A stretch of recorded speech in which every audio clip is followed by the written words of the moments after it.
Good evening, everyone. I'd like to welcome everybody to the regular Township Board meeting for Chesterfield Township for April 28th, 2026 at 7 p.m. I'd like to call the meeting to order. If we could all please face the flag and recite the Pledge of Allegiance. I pledge allegiance to the flag of the United States of America and to the republic for which it stands, one nation, under God, indivisible, with liberty and justice for all.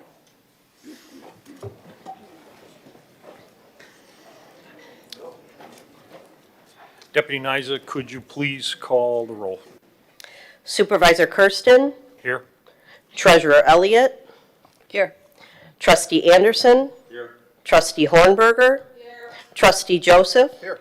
And Trustee Vosberg. Item 4 is the approval of the agenda. Do I have a motion to approve the agenda as presented? Supervisor Kersten will make a motion to approve the agenda as presented. Is there any support? Support. Trustee Joseph, discussion. Deputy Niza, would you call the roll? Supervisor Kersten. Aye. Trustee Joseph. Aye. Treasurer Elliott. Aye. Trustee Anderson. Aye. Trustee Hornberger. Yes. And Trustee Vosberg.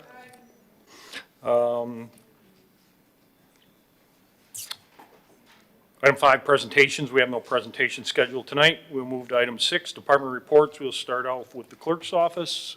Mason.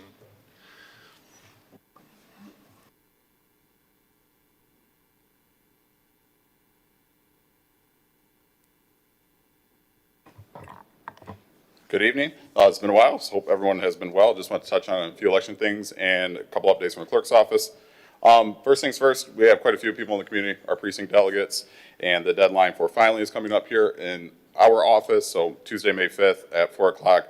To have access on the ballot, you have to have it filed and then returned to the filing official, which is the county clerk. However, the township will complete the notary on the bottom of the affidavit of identity free of charge if you do still want to maintain your office.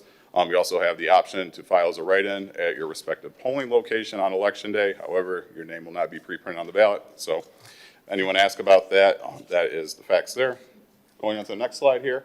As noted at our previous board meeting that we spoke about early voting, we're going to send out a new notice to the residents here. When I say residents, specifically qualified electors, noting the change back to the move to the municipal complex here. There's a sample up at the top. This is from our vendor, PSI.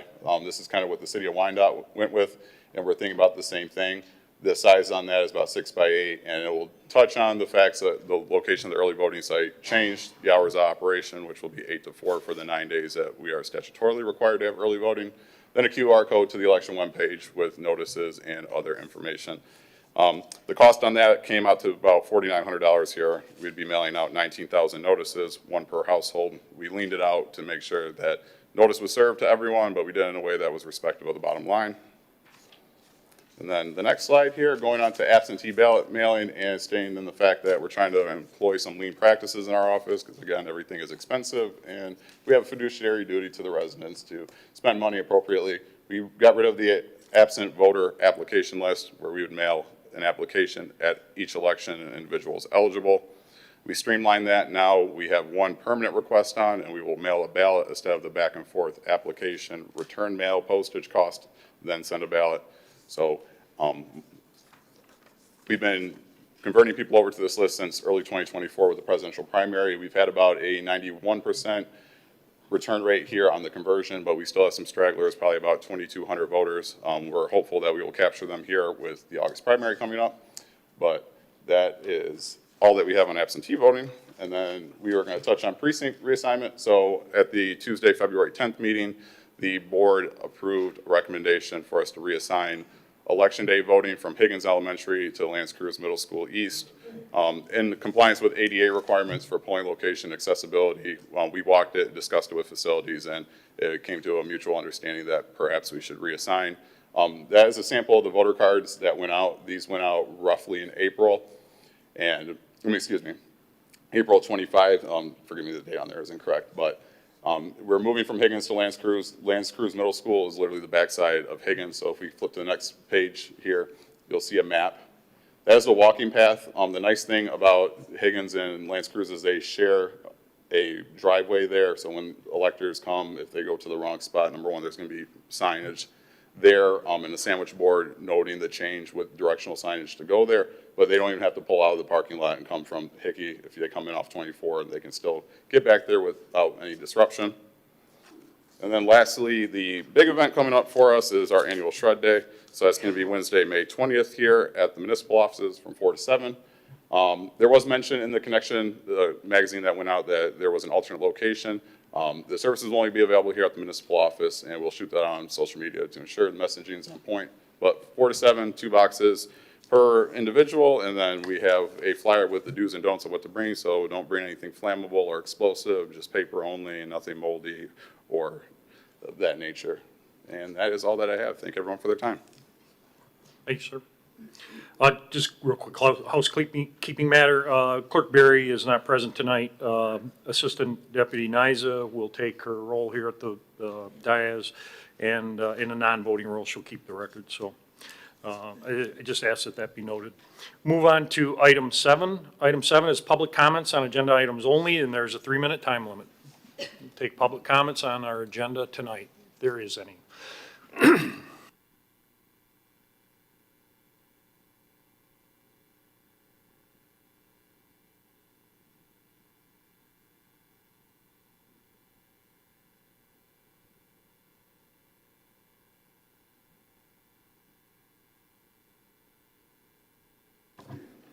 John Speaka, Chesterfield Township.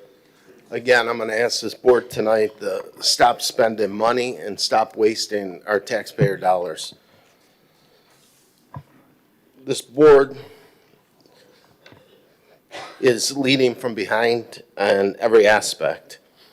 This board cannot deliver to the residents, and what do I mean? This board can deliver to its donors cannabis, to the hospital on 26 Mile, and other donors that have donated to your campaigns. When I see the residents come to this podium, you guys can't deliver for us. On agenda item F, I oppose spending $18,120 for a park that's not even operational yet. Item G is an amendment for Woodhill Group at a cost of $61,300. Not to exceed $61,300. We did have a finance director here that was in charge till she was let go. At this point, considering that the audit was done, Supervisor Kersten should be able to handle anything that comes up, including budgets and handling anything within the departments without having Woodhill here. And item H is I vehemently oppose adding another position to this township at a salary of over $100,000 that's going to go to the supervisor's office. It's ridiculous. I mean, you just raised everybody's Blue Cross that works for the township. You got rid of the deputy clerk. You got rid of the deputy treasurer because you said that you were looking at cutting back on costs. Now, I mean, you continue to put people on the payroll with these salaries, these generous salaries that I'm going to call it, you guys call, on the taxpayer's dime. Enough is enough. If you look at the position that you want to appoint this or give this position to, it's basically almost a copy of the same position that the supervisor is doing. I mean, we don't need 2 people doing the same job. So it's ridiculous. And the spending is just out of control. And again, we got to stop wasting the taxpayers' dollars. Enough is enough, guys. You just don't get it.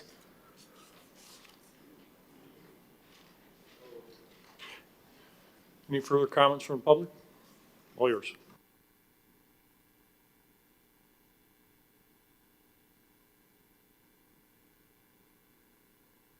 Okay.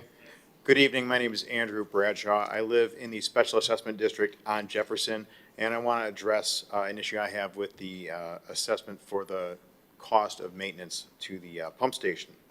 So I want to start by saying, I want to make it clear that I do understand the importance of the pump station. The DeMink pump station is a critical part of managing the stormwater and preventing flooding in our community. However, my concern is that the current approach focuses only on the pump station, the endpoints of the system, while ignoring the upstream infrastructure that feeds it. Stormwater management is a system. It depends on three things: collection, conveyance, and discharge. At my location along Jefferson Avenue, the collection system, specifically the roadside ditches, are in a state of severe disrepair.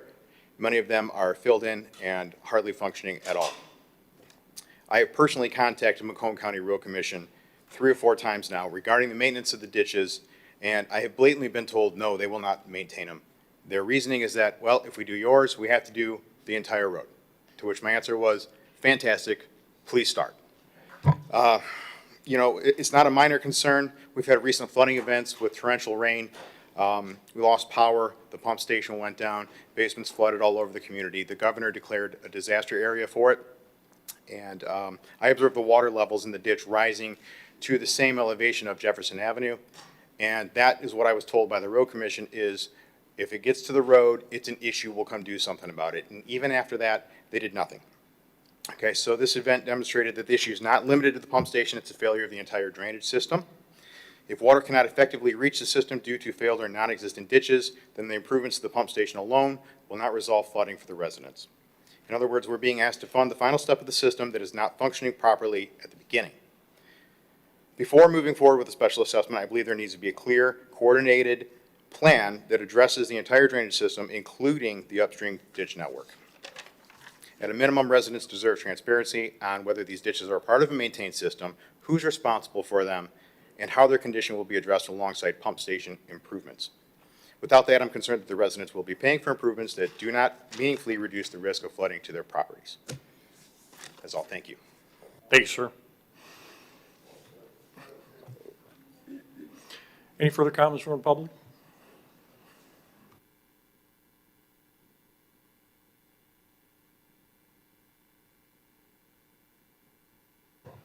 Hello, my name is Violet Wunderlich. I live on Pheasant Street in Chesterfield, and I have some questions about this pump station.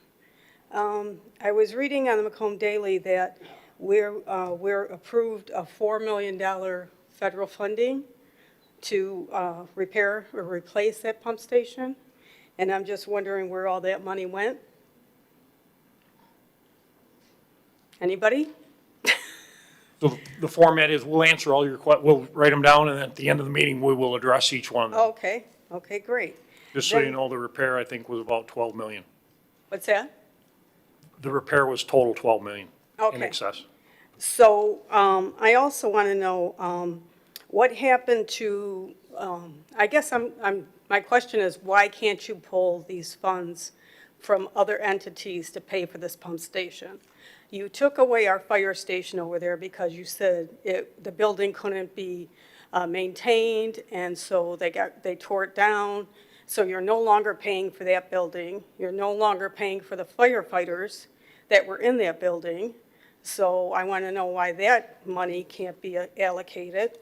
Also, I want to know where the money or the revenue that you're collecting from the cell tower that you put up there, where the fire station is. Where is that money going to?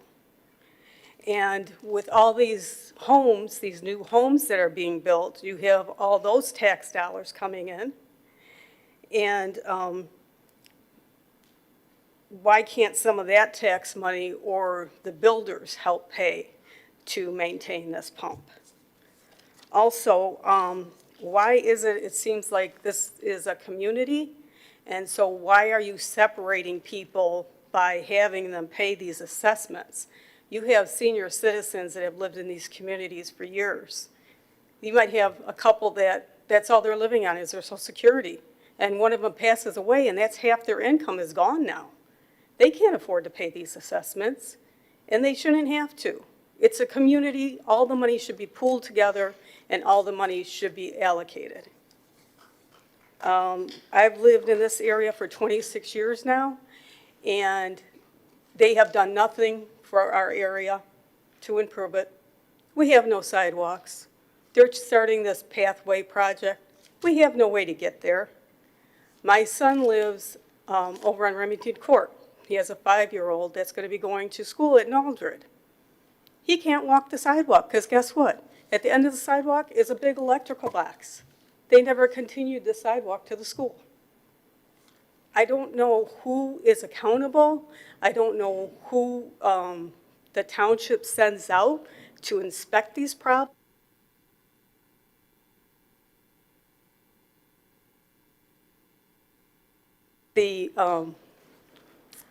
Whoever's in charge of the township to go out and look at this stuff when they're building a new subdivision to approve it. Okay, so if you could answer those questions.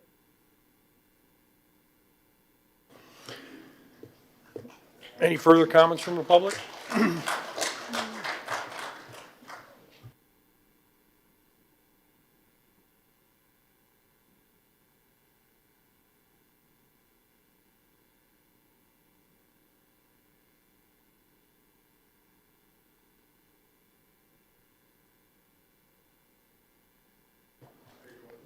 Sorry. Thanks for the opportunity to address you. I thought that public comment on this was going to come up on 9A, so I'm speaking now, I guess, since everyone else is. I find it interesting how there's some different things that I just discovered prior to the meeting. For one thing, the infrastructure is not there to properly deliver water to the pumping station. Now, I purchased my lot and built my house on Mallard Drive in 1973. Every spring, I have to wear waterproof boots to get out to the back to my shed, and I have to wait till the water goes down to cut grass ever since 1973. In fact, this is the first year that I could cut grass before May. So anyway, to my memory, which is not all that great anymore, by the way. But anyway, I find it interesting how this area is very simply, the border is the roads. Jefferson, Cotton, Sugarbush, back to Jefferson. Just this area benefits from that pumping station.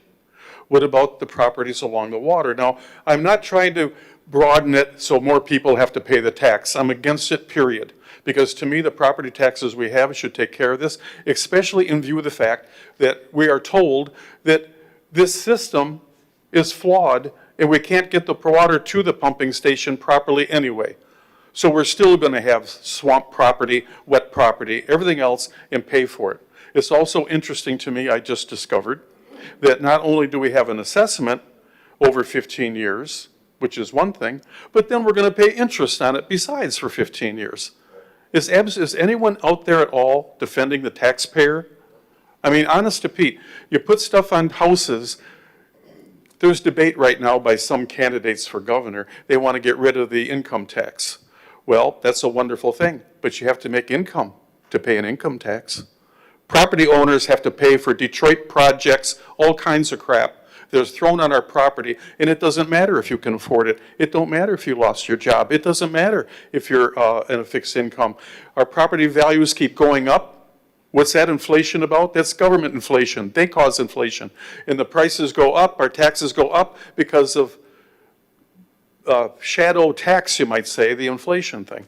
So nobody's out there defending the property owner. Now, why don't we have a vote in Anchor Bay Harbor #1 and the other communities right around it and have the property owners vote on this? The reason is because guess what they'll do? They'll vote no. And I can't understand why we have to do this if it's not even going to benefit us. So anyway, thank you. Thank you, sir.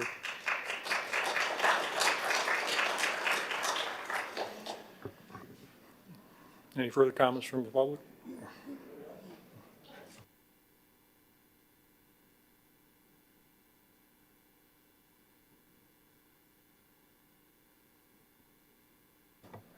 All right. So Jason McKinney, also on Mallard. The whole point of government is to pay for what the individual can't. I don't understand how you take a special assessment of a certain area. I guess if you guys are doing it in other areas, I believe that's wrong too. Take the whole cost and spread it over the whole entire community. That's what we're here for. Especially when it's gonna be flooding out Jefferson if we don't do this stuff. We're not the only ones using Jefferson. I could 100% understand if you put a special assessment on us, if you did something about the flooding of all the backyards in the Harbor's number one, but you don't. You know, 100% a special assessment on us in order for you guys to do that, but you don't do that. I didn't see our taxes go down when we lost our fire department. You know, I got a police scanner. I know where the fire and police are going. They're not coming to our area. So where's it gonna stop? Are we gonna start having a special assessment of where, hey, police go here, fire go here more? Because that's what you're doing here with this drainage. You know, we shouldn't be paying nowhere near. I know most of our taxes go to police and fire. If they're not coming to our neighborhoods, they have to respond to us, then why are we paying so much? But like I said, government's to pay for what we can't as an individual. And to sit there and take it and put it into just one neighborhood, that's wrong. You know, especially, we're not the only ones using Jefferson. Thank you. Thank you, sir. Any further comments from the public?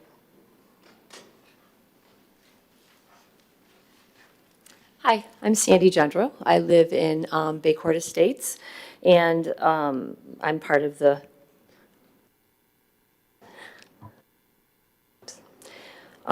so I think I asked Mitch this, how many pumping stations there are in Chesterfield. He wasn't quite sure. Somebody, I'm assuming there's other ones because we're kind of surrounded by water. And one of the things he mentioned when we were out there was the pumping stations that are in the surrounding neighborhoods. So if they say, no, we're not going to repair, we're not going to replace our pumping station, then what does that do for the people that say, okay, fine, we'll pay and we'll repair our pumping station or replace it? Because obviously we're all connected together. Water's going to find a way to get to where it's going to go, right? And then I think you might have answered this, but I forgot, I'm sorry. If it's a new pumping station or it's being repaired, and then I think he said it was 1980, so who's been paying for it all this time? Like, why in 2026 is this now coming up? I've lived in that neighborhood since 2008. So I'm assuming that it, like, all of a sudden, oh my God, there's a pumping station? Oh, who knew, right? It's been there since now 4 decades. So who is paying for it then? And I know 2 other people mentioned this. We're all kind of confused at why it's not just it's not coming out of our general taxes. Why is this a special assessment? It isn't, you know, I don't know who drew that boundary and why that was created. I mean, I know there's like some nice flow on it, but, you know, how did that come to be? That's all. Thank you.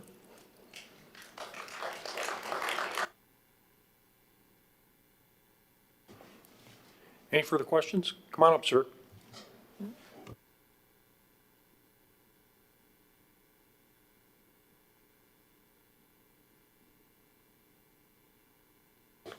Thank you, Council, for hearing everybody's concerns.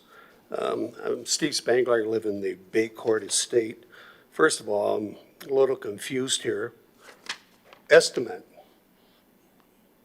Do we really have a total cost?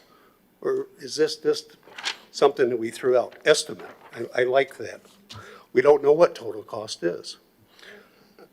In Bay Court, we have a retention pond.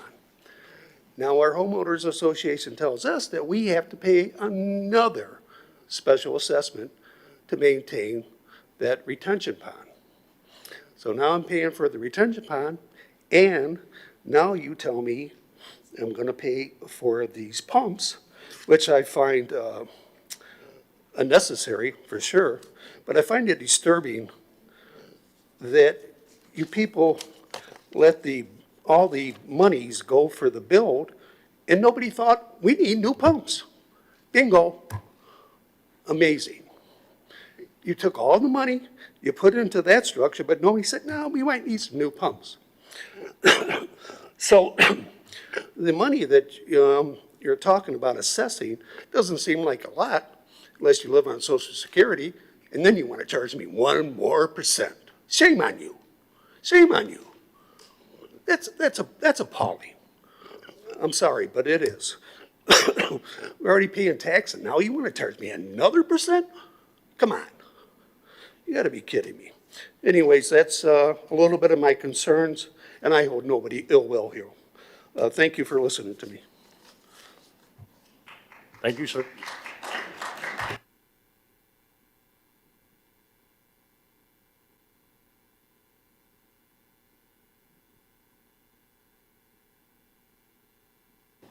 Okay. I just want to make sure that you guys are getting I just got some information. I want to make sure that it's understood by everybody too. I don't know how it was decided that it was going to be divided, but my understanding is based on property size, and when you can see the different ones, it's different ones there.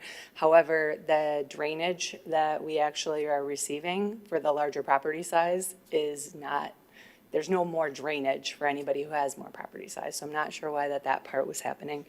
The other thing is, I've heard that tonight, I was told that it was not an estimate anymore, that this is a final cost.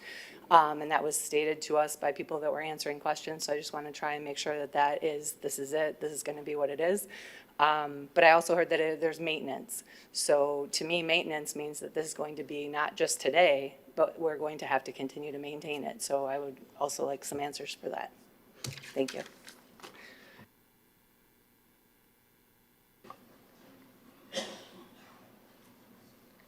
Thank you. Any further questions? Anyone else?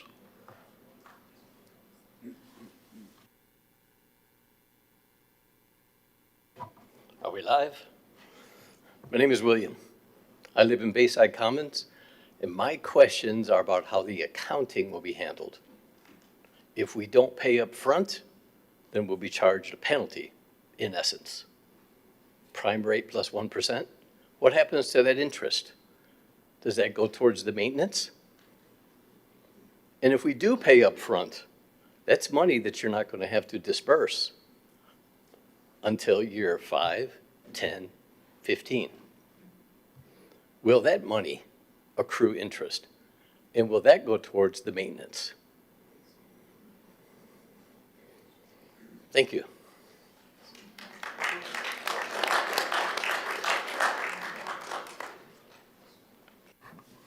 Anyone else? Anyone else?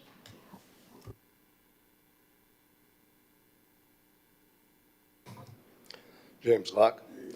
I'd like to speak on agenda item G and H.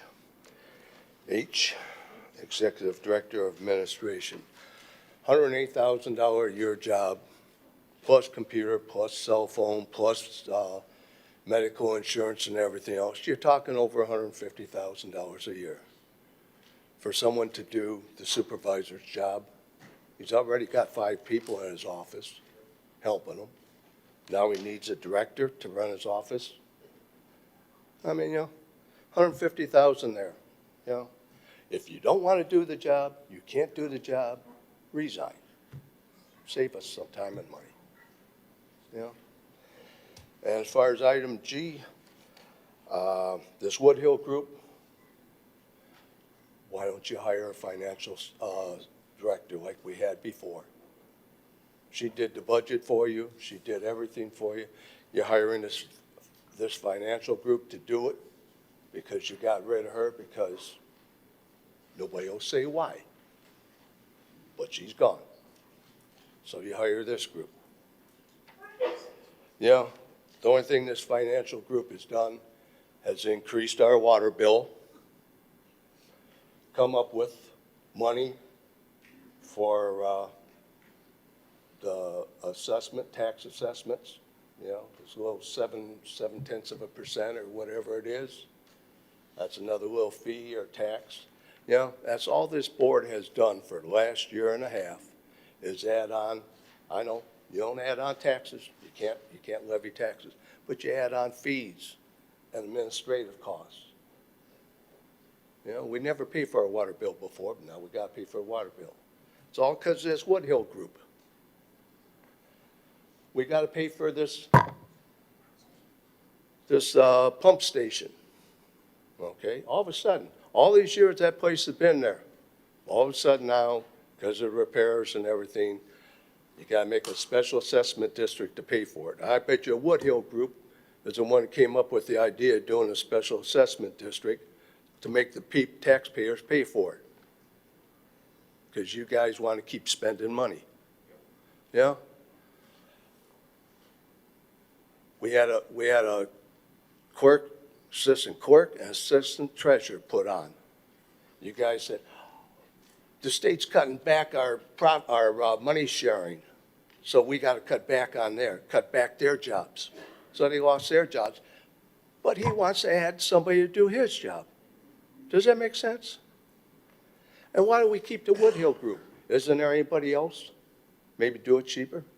You guys keep putting jobs.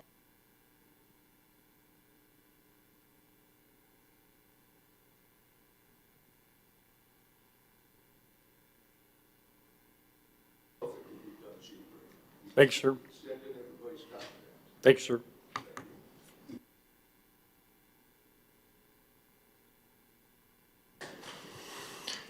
Anybody else want to speak?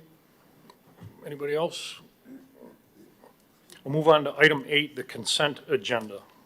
Deputy Nyza.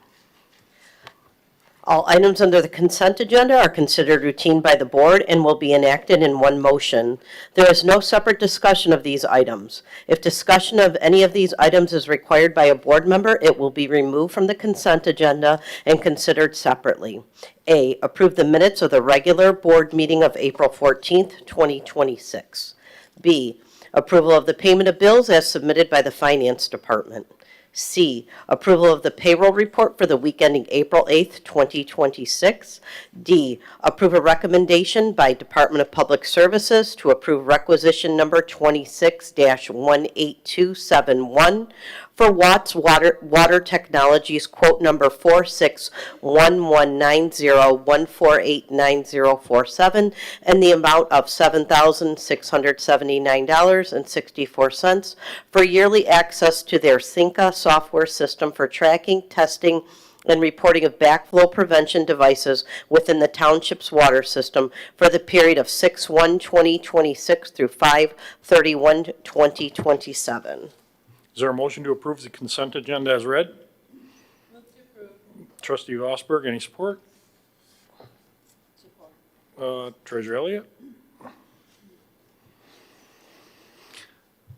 Discussion?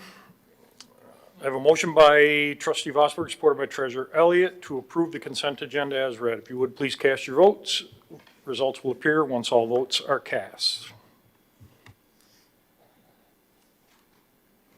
Item passes 6-0. On to the item 9, public hearing.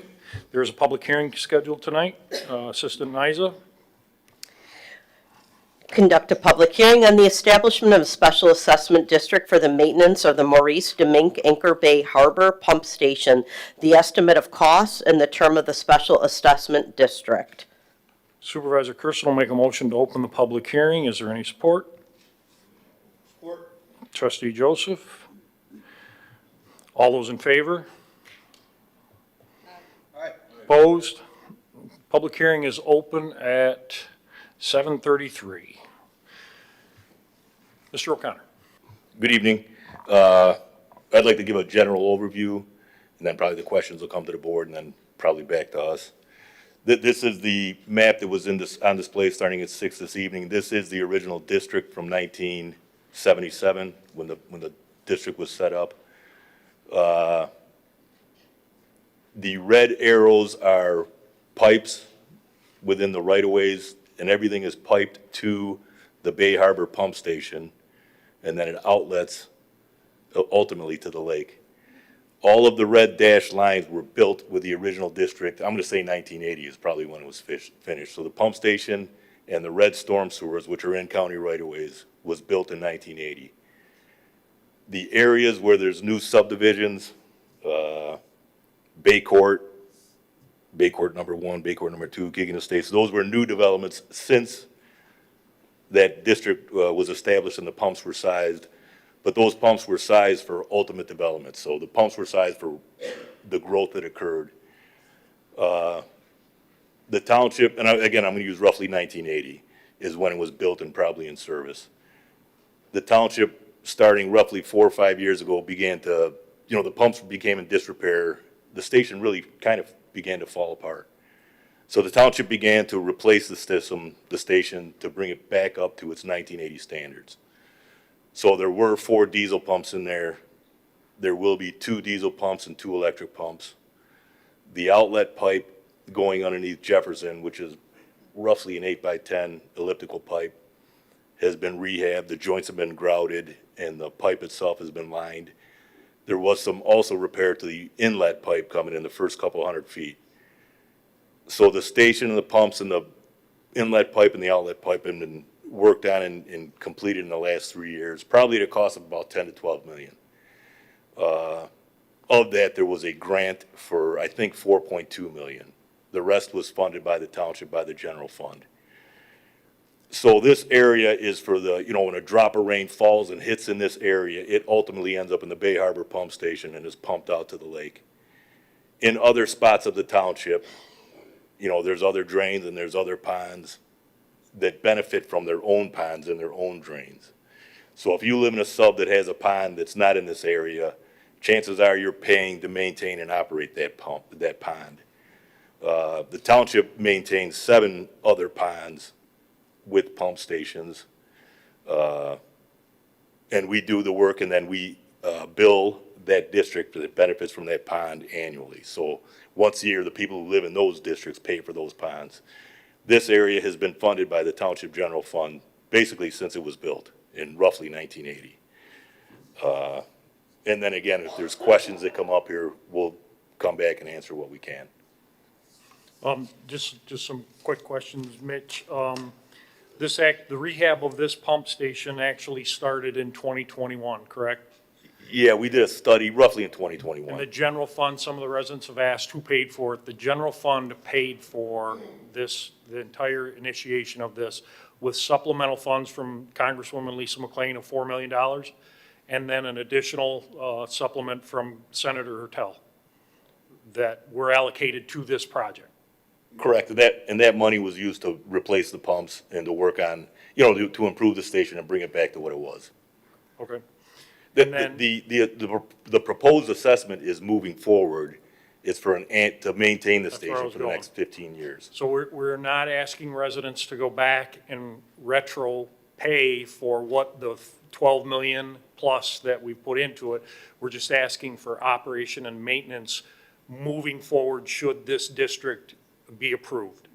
Correct. And to one of the residents' questions, that it's an estimate because we don't know what the maintenance and care is. We know what the diesel pumps are and the generators are to maintain those, but there's other ancillary costs that are rolled into that. Yeah, that's correct. It's moving forward, and it's roughly 35 to 40,000 per year for diesel costs, electric costs, just to maintain the station. So we assume for the next 15 years, we average it to 50,000, so that's where that number came from.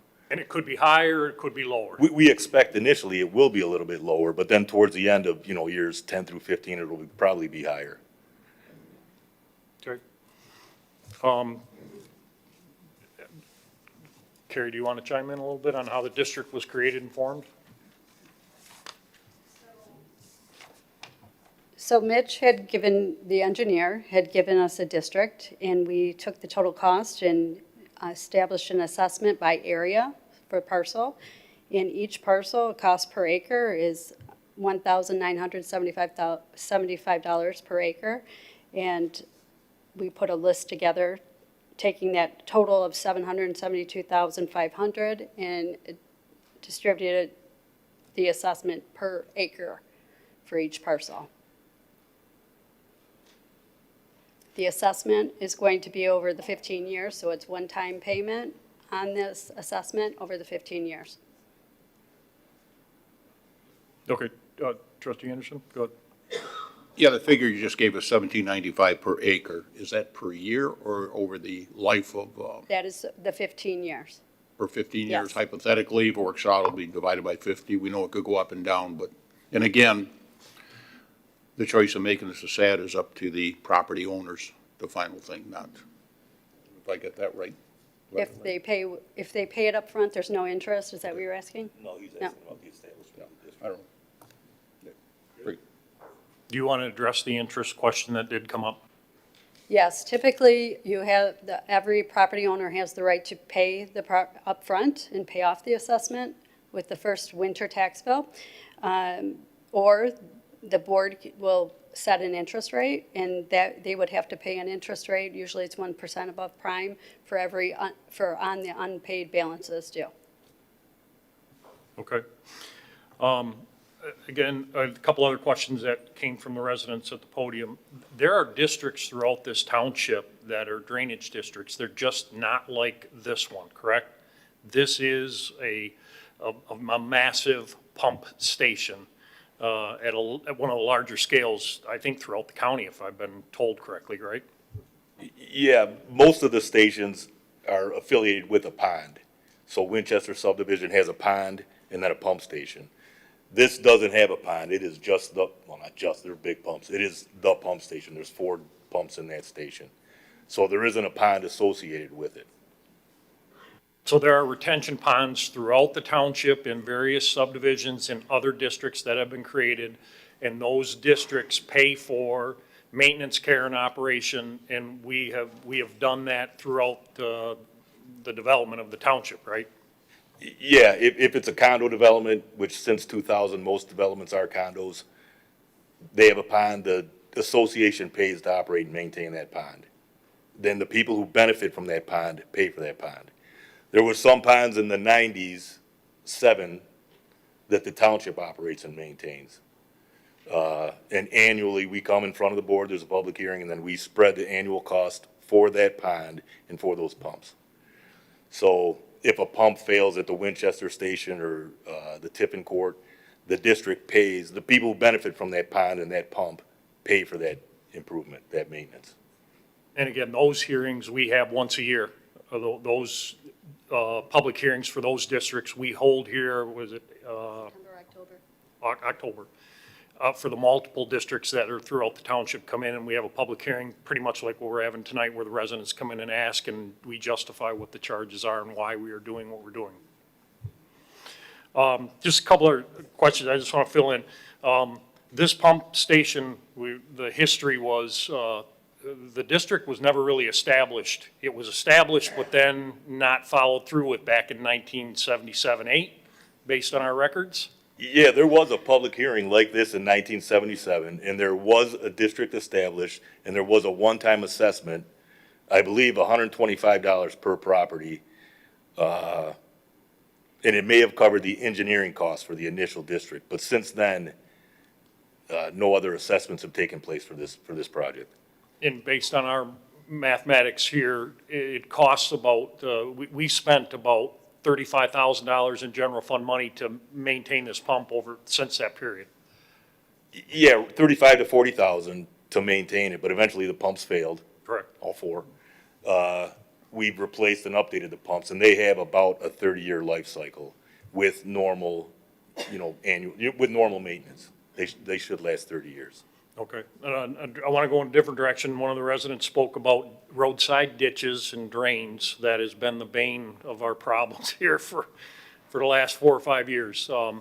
Can you address the roadside ditches in this district specifically? Yeah, so the red dashed lines are actual pipes in the ground, and then there's catch basins that go to the ditches. So there is piping within the road and within the ditches. It's mostly open ditches, and there's catch basins that collect the rainwater. That is county road right away that is operated and maintained by the County Road Commission, just like all the other public roads in the township. The County Road Commission gets the gas tax money to maintain the township's roads. The township doesn't get any money to maintain the roads. So, and it is very frustrating. We get a lot of calls about County Road Commission and drainage. We recommend not calling the Road Commission. On their website, they have a little problem button you can press, enter your address and a brief description of the problem, and it creates a work order with the county, and they have to come look at the problem in order to close the work order.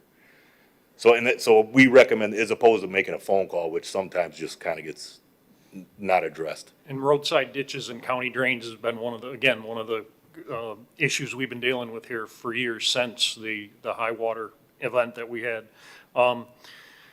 Andrew, I think The only thing I can say about Jefferson and roadside ditches directly to you is we've been working with the county. Jefferson is going to be completely rehabilitated, not reconstructed is what we had asked for, or we're hoping for. It's going to be rehabilitated under their rehabilitation program, and we've been assured and guaranteed that roadside ditches and culverts will be included in that project. Unfortunately, I can't give you details yet because our conversations with the Department of Roads has been they're still in the bidding process. So my hope is that roadside ditches, particularly along the Jefferson corridor from Selfridge Main Gate to the city of New Baltimore, will be addressed and we'll demand it. I just can't give you much details on it. But to your point, roadside ditches and driveway culverts here is a conflict that has been around long before most of us. Culverts over driveways and open ditches are the homeowner's responsibility. It's not the township. We have zero say in that. It's the road commission. The road commission, they'll replace it, but they're going to charge you. And they won't even come out and clean it. So you're left with the homeowner maintaining the ditch and the drain, and then also maintaining the culvert. So again, an area that we don't have jurisdiction in, but we're up to our eyebrows in trying to manage it throughout the township and making sure that the roadside ditches are at least functional. We've partnered with the Department of Roads. We've even funneled general fund money to them to enhance their program, both on the ditches side and on the county drain side, which is actively on right now. We've done about 6.5 miles of county drain in the last 3 years, and we're not done yet. But again, that's a general fund expense, just so everybody knows. There was another question I wanted to answer.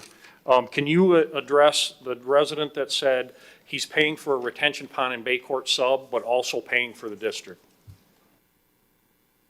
Yes, and that is true. You can see that purplish dot is a stormwater pond for that yellow subdivision. So as a requirement of developing that property and the other subdivisions adjacent to it, they had to improve the Dykeman drain, make a bigger cross-section of that drain. And that sub also built a stormwater pond. Just like every sub since roughly 1975, the Platt Act, has to build a pond or something to hold their own water. So that they were subject to the same requirements. But yet, in that pond is maintained by the yellow sub. It does go into the Dykeman drain, which drains into Jefferson and then is piped to the Bay Harbor station. So ultimately, that rainwater is discharged by the station. That's why they're in the district. And the last thing I got to add is, and I hear, as a supervisor, I hear it, I get residents calling from the northern portions or other districts in the township, and their question is, why am I, as a resident of 24 in Chesterfield, you're using my general fund dollars to take care of a district that's over on Jefferson that I get no benefit from? And for years, our general fund has done that. We've used general fund money as a township to maintain that pump station and to operate it. Unfortunately, in today's financial tightness and full transparency of our financial documents, we can't do that. We have to transition away from that, and the residents of benefits, basically, what you're here for tonight is you have to pay for the drainage or the pump house that's in your district. I didn't establish the district. We're going back to 77 and 78. And as Mitch said, there's homes that have been added to the district, but they were all engineered and approved at various levels. So that's why you see the additional subdivisions along Cotton Road that have been added to the district. I think to one of the residents' questions, that moved here in 1977 when the pump house was built, there was like 300 homes. And the district now is how many? 790. So it has obviously grown over the years. And again, no disrespect to the residents, we've managed it and afforded it out of the general fund, and moving forward, it's becoming more difficult to do that. So the onus has to be transferred back to the property owners, and unfortunately, that's where we're at tonight. So I think I've answered everybody's question. Trustee Joseph? Yeah, thanks, Mitch. I just wanted to go back a little bit on the gentleman that spoke about Supervisor Askew. There is a there is a particular portion of this district that has, in addition to the, help me out, the retention pond. Yeah, So it's Bay Court Estates sub number 2, which is the Okay. yellowish. And So there's- I'm sorry, in addition to the pump station, that particular subdivision requires a pond to supplement the rainwater sort of management. And so that special assessment for that pond is restricted to the resident homes that flow into that pond. Then that pond is, eventually flows to the pump station.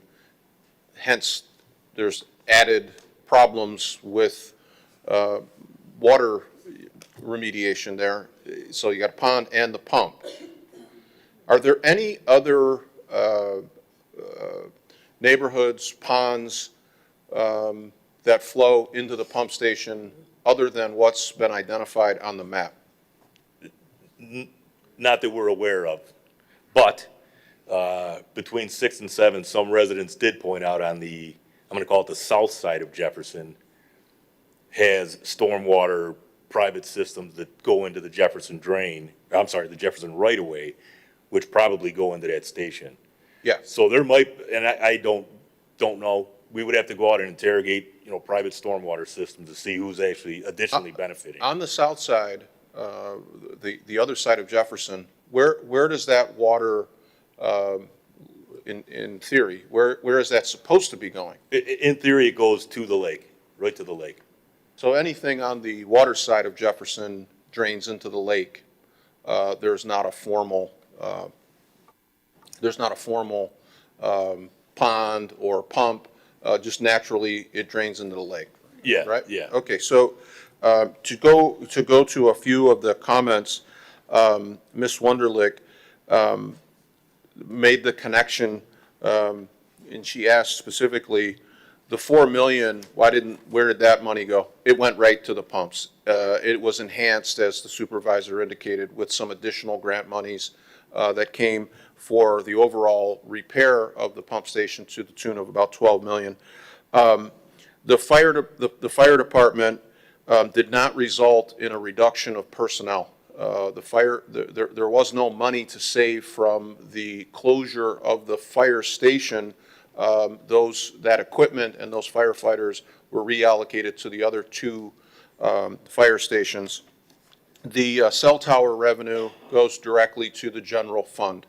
The new homes and the proposition that the builders, pay for, it runs into the same scenario that we hear from residents on the north end who, as the supervisor indicated, what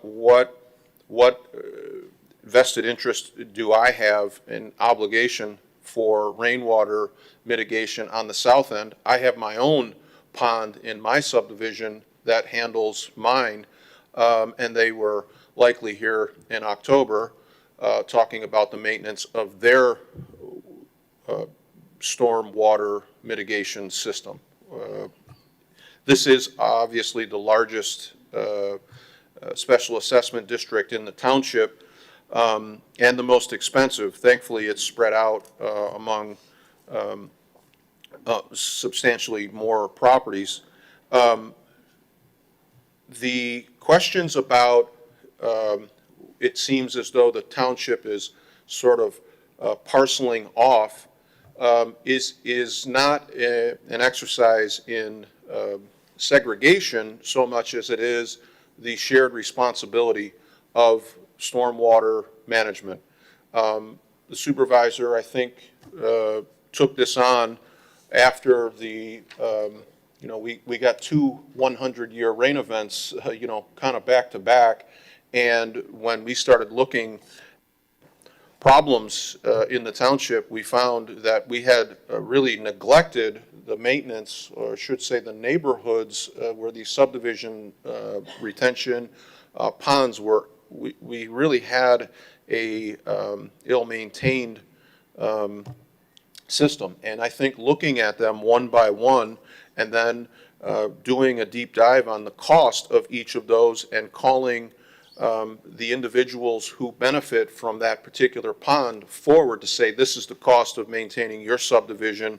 Not a very pleasant task, because like a lot of people in the audience today, they go, I've been here for 25 years, I've never had a bill. Who was paying it, and why aren't they continuing to pay it? And I think the supervisor explained it.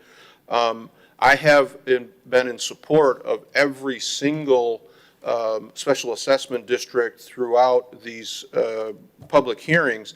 The trouble that I have with this one is a comment that was made, not so much the shared sacrifice, because I do think, unfortunately, stormwater mitigation falls on the homeowner.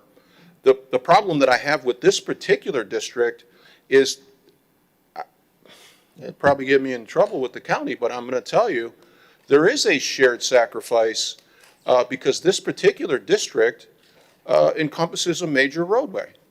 And virtually everybody traverses Jefferson at some point if you're a resident in this township. The county, sorry?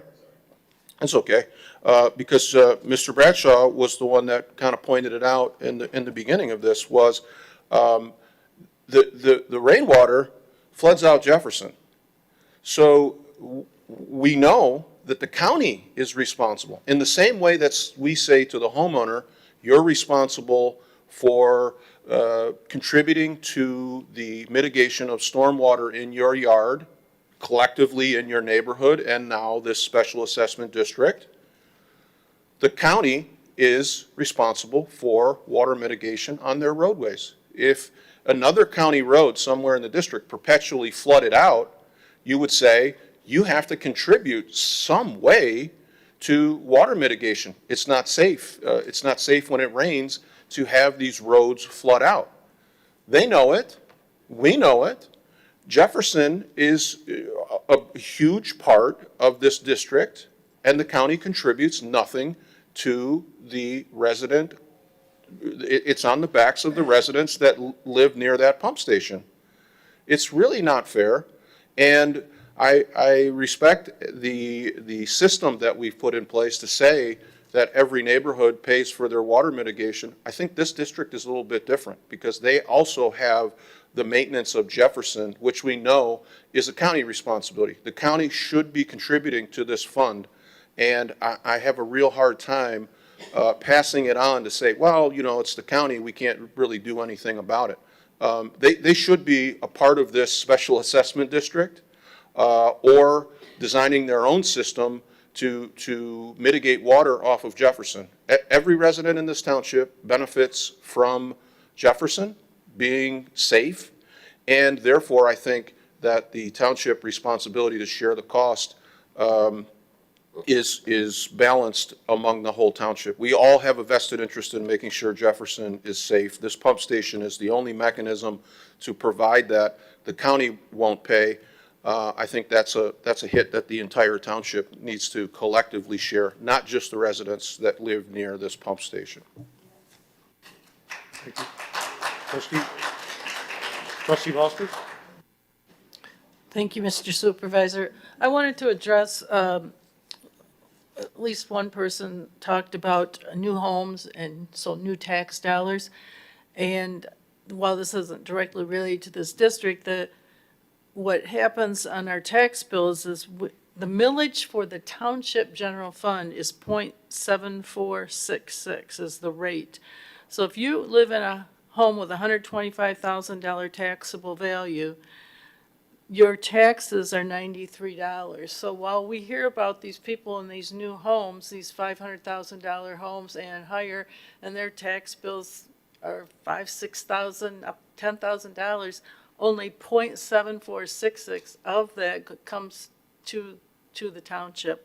So I look at that too. I think, wow, all these new houses, more tax dollars, but not that much comes to the general fund for the township. Thank you. Yep.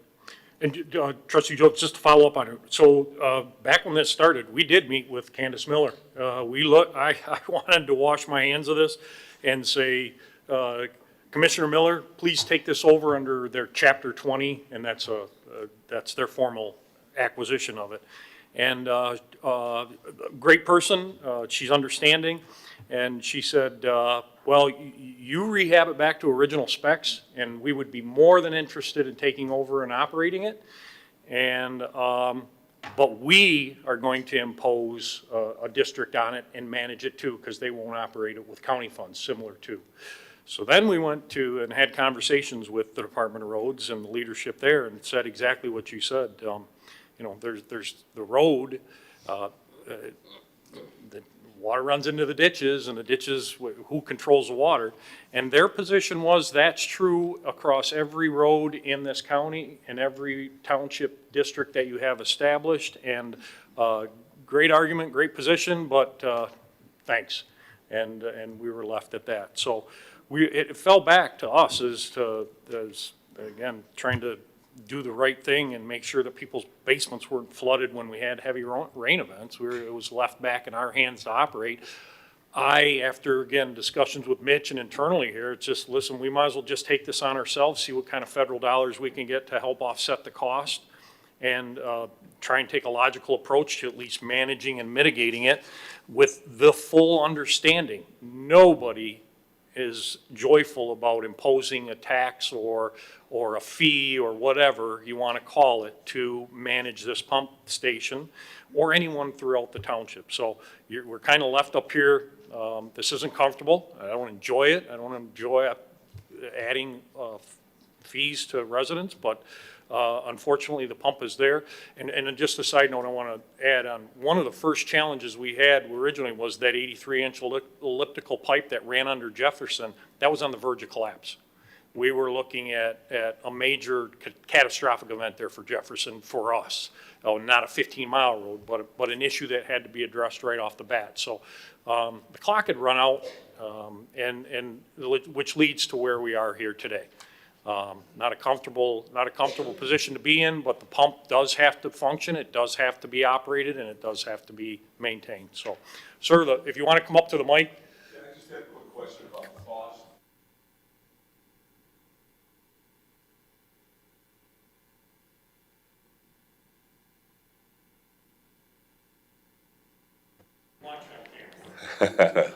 So I was trying to understand what the cost is going to be per resident per year. And you had said something that it's 1% if you don't pay the whole thing, the 15-year assessment upfront. So we're not only going to pay a yearly cost, but if you don't pay it in full, now you're going to pay interest. Yeah, there's an interest charge to it without being taken. Carrie, address that, Carrie, over here. Oh, thanks. Yes, it's the charge is the one-time charge. If you pay that in full, there's no interest. The only interest occurs is on the unpaid balance that is left. On the unpaid balance? Correct. So It's usually 1% above prime. Above prime, so 7.75%. Depending on what. Compounded monthly, annually, one time, how are we doing that? That's decided on the resolution by the board. I'm going to have the attorney chime in just so you can be legally clear on that.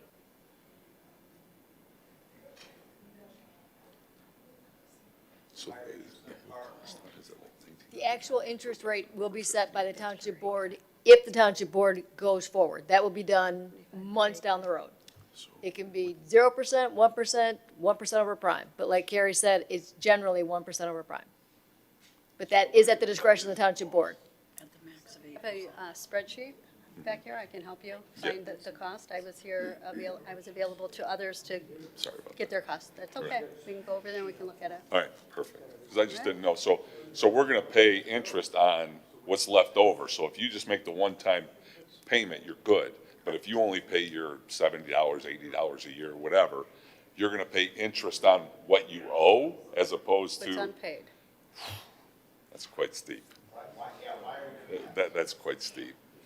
Most people can't do that. You can't just turn over a $2,000 check to you guys and then go, hey, we're good. We'd like to save that kind of money, but I mean, 7.75% on what you owe? that percentage will be set by the board.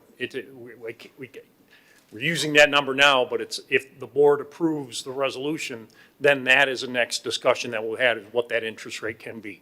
We've done zero before. I can't speak to it, I'm not speaking for other people. We've done zero.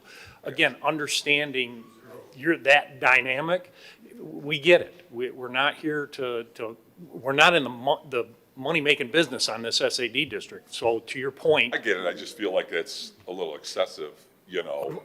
That's the statute that we work with. And, I get it. Yeah. I get it. Thank you. Mr. Supervisor? Hold up. I want to make, if you have a question, just come to the board so everybody can hear it. And I don't want to get in the back and forth and me speak over. And so if you would, you're more than welcome to come to the podium. We'll stay here all night listening to you. Mr. Supervisor, just a quick question. Yep. One, I think the interest is something that we can talk about should the SAD be passed. I think in order to, normally the 1% above prime really captures the cost of the money that's spent by the township for a particular expenditure. In this case, we're estimating the cost. The estimate is a 15-year maintenance plan. So you're, in essence, if we pass a 1% above prime, we're asking the residents to pay interest on a product that they won't receive for 10 years. So a pay-as-you-go seems to be more in order, and if we have an approved SAD, the yearly maintenance fee should be broken down for exactly that. So if it's $70 a year or $100 a year, depending on the size of your acreage, you get the opportunity to pay that. I would say that the 1% above prime comes in if somebody can't pay at all, and they have a 5-year maintenance arrearage, they would pay 1% above prime on what the township has already expended. But to do it, pre-township expenditure seems a little unjust, because the maintenance fee in year 2035, we don't lay out any money for that. So what are we charging interest for on an unpaid, upfront payment? So there should be a pay-as-you-go, more manageable, and the interest doesn't cost any other resident anything, because the township isn't laying out the money. Secondly, just a quick follow-up, the conversation with the county, and the county's, I know that's not your position, that's just what they told you, but the county's position that's in effect for every roadway in the township. In my subdivision, the pond that collects water for my neighborhood, if the rains are torrential and they're substantial, I could sit in my front yard and do a traffic study and tell you that probably 6 cars a day traverse down Buckinghamshire. That's not the same as Jefferson. So I'm content to let the water back up on my street, but fire truck going down Jefferson, and then you say, the county says to us, well, that's the same as every county-funded road. Every subdivision, every road in every subdivision is a county road, and the water it's not the same for a major roadway like Jefferson, and for them to pass the buck onto the resident. It's just really horseshit. Sorry, but it's not fair, and it's not the same as my subdivision. It's not the same as a county road that gets, light traffic. I'll shut up because I'd rather hear. I do want to kind of echo what you stated. Usually if we do a special assessment, it's to pave a road, $500,000, and you got to pay the contractor at that time. There is no, the project gets paid up front. This is an annual thing, so I think you're walking down the right path with your thoughts on that.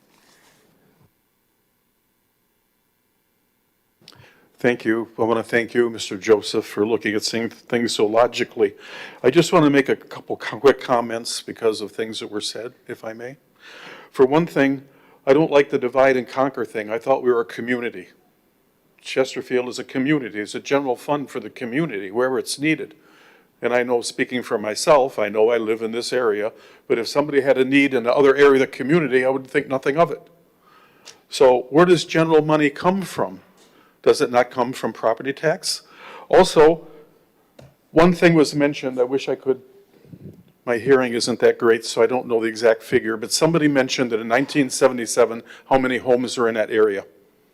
And I think it was around 100 and something. But anyway. 300, about when the original plans were Originally created. planned, you're right, sir. So now how many homes are in that area? And how much property tax does this township collect on all them homes? And yet none of that can be used for this situation. I mean, our local governments, our state government, everybody collects tons of money on property tax, that the government causes inflation, and the property values go up, and our taxes go up automatically, on top of all the senseless millages and everything else that the whole world gets to vote on, but the property owner pays. It's just a comment I wanted to bring up publicly. Also, one last question. Since the county is involved but not involved at the same time, and we can't really get the water that we should get for the pumping station because the system isn't properly there, is this tax going to make my property dry in the spring now? Is it going to fix our situation in that area? No, we're just going to pay more money. Thank you. Thank you, sir.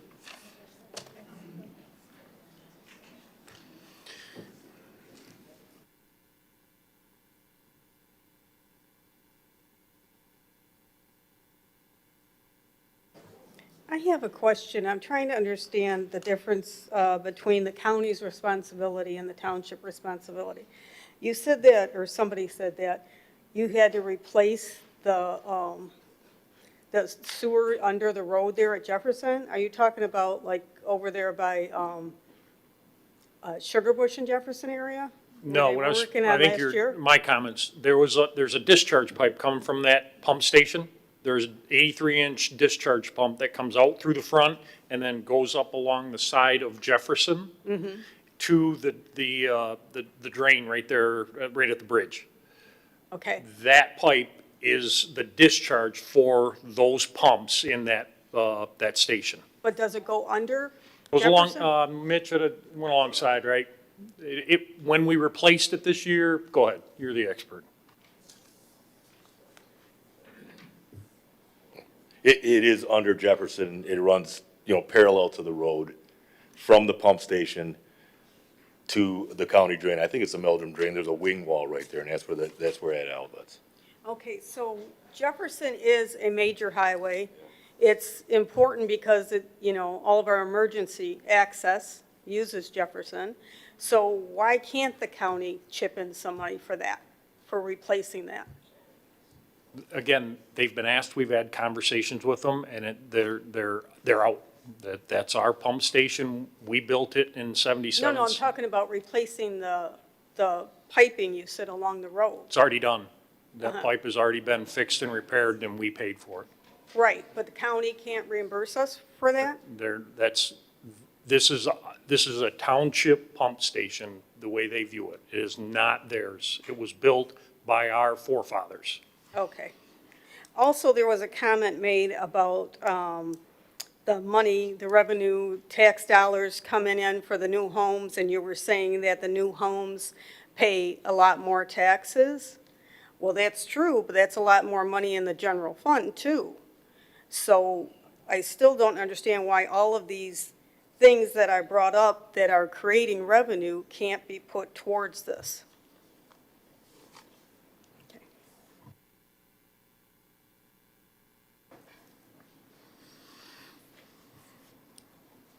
Any more comments from the public? Yep, come on.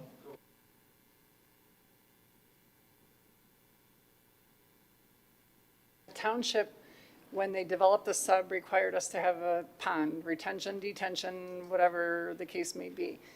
And then we're responsible for maintaining the pond and all the pipes underground that get to the pond, we have to pay for as the homeowner or the board or our dues or however you want to pay for that. And then we got to pay also for this pump. When the whole other half of the map has these fancy red arrows and all your drainage, they don't have to pay for a pond and the pump station drainage. But now I have to pay for the pond and the pump station. So I feel like why did we have a pond at all? Why didn't we just do the pump station like the whole other half of the map? I'm gonna go way over and speak over, I'm not an engineer, but the engineering standards that I learned changed over the years to where not only you were part of that district, but you also had to retain some of the rainwater on the development site. And again, these aren't our standards. I Everybody just says feel like the you're double township. dipping. Like, This could we is- have a lesser fee than everyone else because Pardon me? we also have to pay for the pond? No, again, when you buy the home in that subdivision in your homeowners association, those charges and those fees are within your deed and your homeowners association. But the township was the one who required the builder to put a pond in. It's you guys who demanded it. We don't, part of the drain commission does, the township, we don't do that. That is part of the drain commission and what they require developers to retain water on their development is over and above what we do. Supervisor, I think the issue that you raise is a common one. When I sat down and talked about this years ago, the red arrows that you see were designed to accommodate the buildings, the homes that were there, and the anticipated growth. When it exceeded the capability of those red arrows and new condo associations or new subdivisions went in,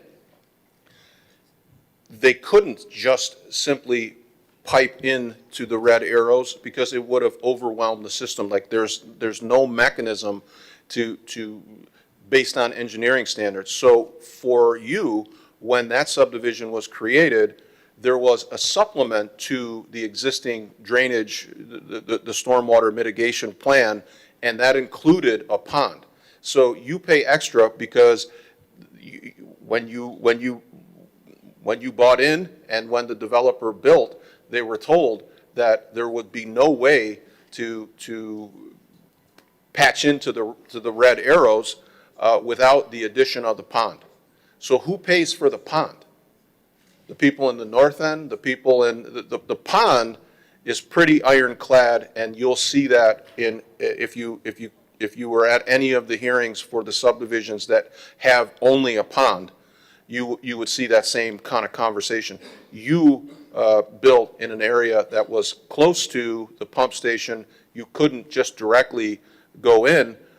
You had to have an additional stormwater mitigation. That was the pond.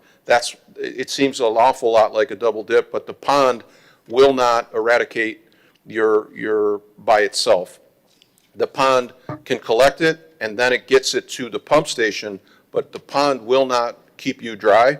And the question that we had earlier about will this maintenance solve our problem? Will that keep us dry? The answer, point blank, is no, but it will keep you a lot less wet. Without that pump station, we had devastation, and that's for certain what you saw when we had those two back-to-back 100-year rain events where residents were coming forward and saying, my home was devastated, I got $40,000 or $50,000 worth of damage. That pump will hopefully prevent that. It won't solve all the problems, but without that pump, we're doomed. And Trustee Vosberg, I thought you did a great job of explaining the small portion of the revenue collected. It's never-ending, and it's a difficult concept for residents, and I think maybe it might be time for Treasurer Elliott to do one of those. Here is your tax dollars, and here's what goes to the township type presentations at a future board meeting, because people see new growth and they assume that we're flush with cash, but the reality is you get a small, minuscule, the school districts, the public safety, SAD, some of these others are the general, that's where the bulk of the money goes. But I understand your double dip. You're paying for a supplement to the system. So in 30 years, well, if there's infrastructure damage, does the township absorb that, or is there another assessment? We did. So we did, along with the 12. I can't imagine a meeting that we would have had we not had. So there was already repairs done then? Yeah, No, that's okay. The repairs that were done, let's face it, you get something new and it has a life expectancy of 40 years, you don't hear a lot about maintenance concerns until year 38. And that's what really happened. Cumulatively, we had minuscule or nominal maintenance fees, probably should have had more maintenance fees, and we could have extended the life of the pump. But, you know, decades before I arrived here, they paid for the pump and we'll just ride it out. There was no 30-year plan for maintaining those pumps. And, you know, when the pump went in. Underground structure, not the pump Say again? itself. I meant about the way the water gets to the pump. Yeah, the maintenance on that has largely been township-wide, something that the Township General Fund absorbed. But they don't absorb it in Bay Court because we have a pond? Well, as the new subs went in, the recognition of the existing stormwater mitigation system was finally somebody said, at some point, these stormwater mitigation systems weren't designed to handle these many homes. And so the newer subs are actually, I think, carry more of their burden to not depress it's the older subs, that really have been neglected. You're uniquely positioned, the first one I've heard of, and it makes sense. You're in a new sub, small, but you're connected to the big water mitigation system, so you're getting hit twice. You couldn't just directly tap in, and so you have an additional pond that you pay for, as well as the big pump. That's a unique situation, and I don't blame you for feeling. Consideration in getting a lesser bill, still getting a bill, but paying a smaller portion? I wish, but the carve-out is pretty straightforward. Again, without rehashing my feeling, the Jefferson Road is a deal breaker for me, because I think without the county's contribution, this is a tough one, and maybe the Township General Fund just absorbs it all. I can't do anything about your pond, though. I think that's uniquely yours, and when you moved into that new sub, if they didn't tell you, somebody should have, because as the supervisor says, that's attached to that property. Yeah, exactly. I didn't either until water was where I shouldn't be, and I was in my shed, and I'm like, I don't remember this design, you know, and it was shin deep, and you know, then we start. Treasurer Elliott. My apologies, I'm losing my voice today, so I'm going to do the best I can. Okay, so on the taxes, on the website, on Chesterfield Township's website, Diane, excuse me? you can go to, you can look up the word budget in the search, and then click on the 2026 adopted budget, and you can see there's two pages. Page 53 of the 2026 adopted budget will show you the general fund, the general taxable value and tax rates back to 2008. So you can see exactly what we get in the taxes back to 2008, which I think is a really great picture. And then also, if you go into page 54, the next page, it'll show you the total general fund revenue. In here, you'll see our current collections of what we've done, and that page will show you from 2023 until 2026. Just to give you an idea, our estimated collection for this year was 1.8 million total for the whole township in tax collection. But our state shared revenue, which comes from the state of Michigan, that amount.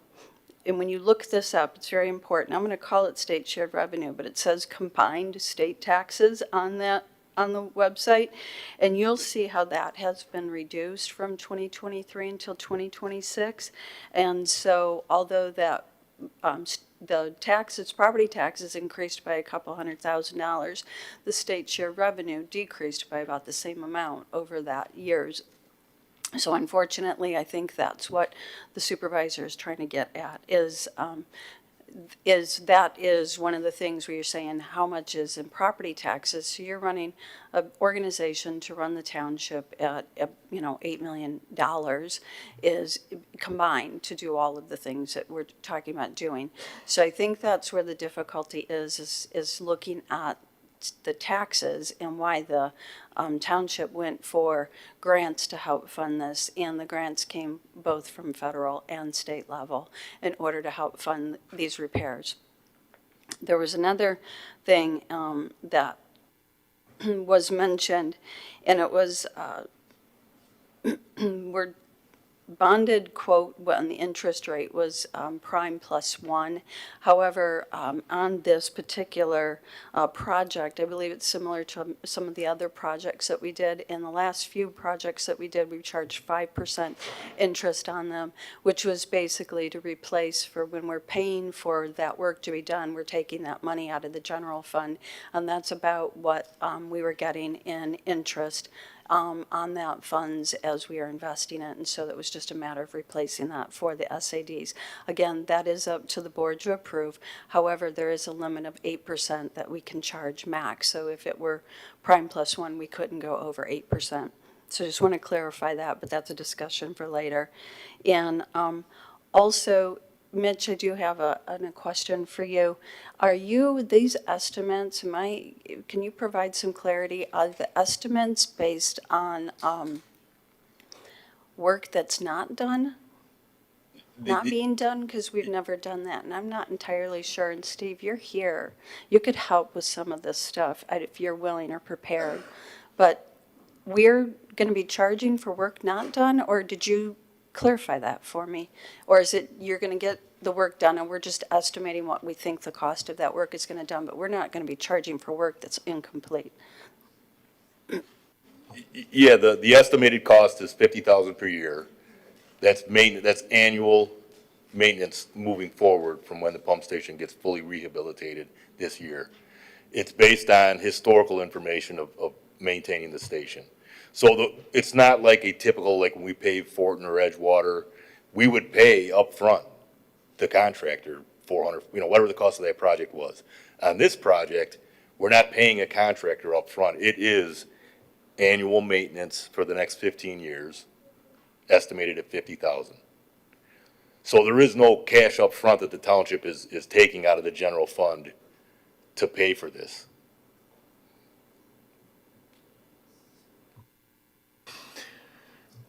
Kip, any questions? Sir, do you want to come up? I know you're.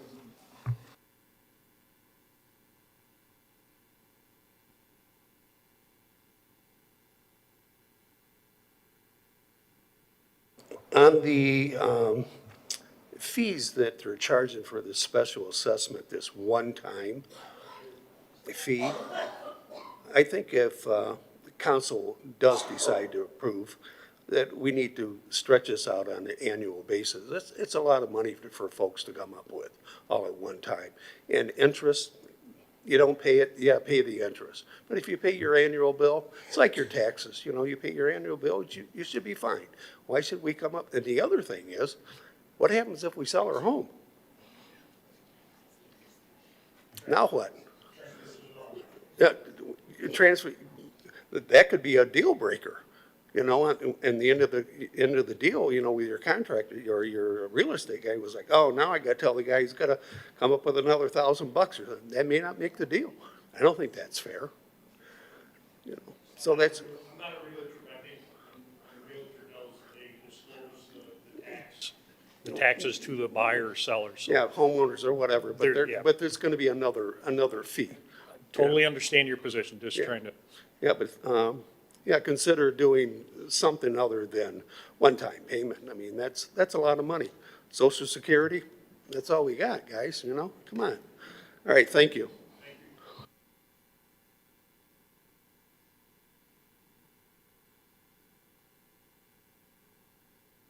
So we're just looking for clarification on if it's an estimate and we are saying, okay, we pay it up front, we're paying this amount. How do we know that that is going to be it? Like, it's not going to be more money coming in 15 years, like with that, when you are not even sure what that amount is. So if we do decide to pay up front, how do we have okay, we know that we're done with this and it's not going to come back. Mr. Supervisor, I think the question is like been asked. The rate and the charge and how the residents pay is a secondary discussion. As I understand it, and Mitch will correct me if I'm wrong, the $770,000 is the cost, the projected cost of maintenance of that pond or of that pump station and your pond for 15-year period. Now, when we get to the discussion, and I don't want to, put the cart ahead of the horse, I think, and I think there will be board support for a pay-as-you-go. I know that the upfront cost perhaps creates less paperwork for the township, not having to bill that yearly, but in light of the cost, I think that we should incur at least that and avoid the interest unless the resident can't pay their annual fee.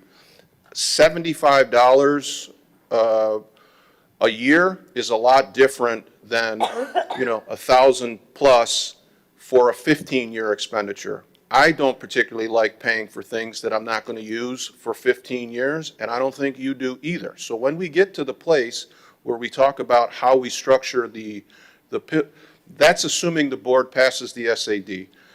The next discussion will be, what is the interest? How do we bill it? And I would strongly advocate for a pay-as-you-go. I agree with the last gentleman. $75 a year, or whatever your acreage turns out to be, is much more manageable than a couple grand for a 15-year period. But we will have that discussion secondary to this.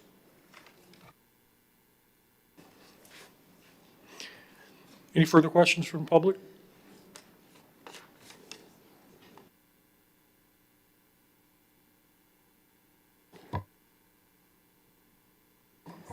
Good evening. My name is Kurt Chitowski. I've lived in this area on Pheasant for 26 years. And I've heard us say tonight that we're not engineers. You're the closest we got. This area is supposedly controlled by Macomb County because we all have ditches, no sidewalks, and it's always wet. Water runs downhill. We have a pump station that was outdated, didn't work right, and we repaired it. Now we have to maintain it. It would be fantastic if we could hear Mr. Bradshaw say that the ditches and the system isn't working. We're going to maintain a pump that the water can't get to. Now, we've been told by Macomb County that it's your fault, it's your problem. You built houses there, it's your community, take care of it. If Macomb County is going to be in control of this water flow to the pump, we're wasting our money. And that's what happens. Everybody in this neighborhood, you can talk to anybody. I think there's 20 of us here?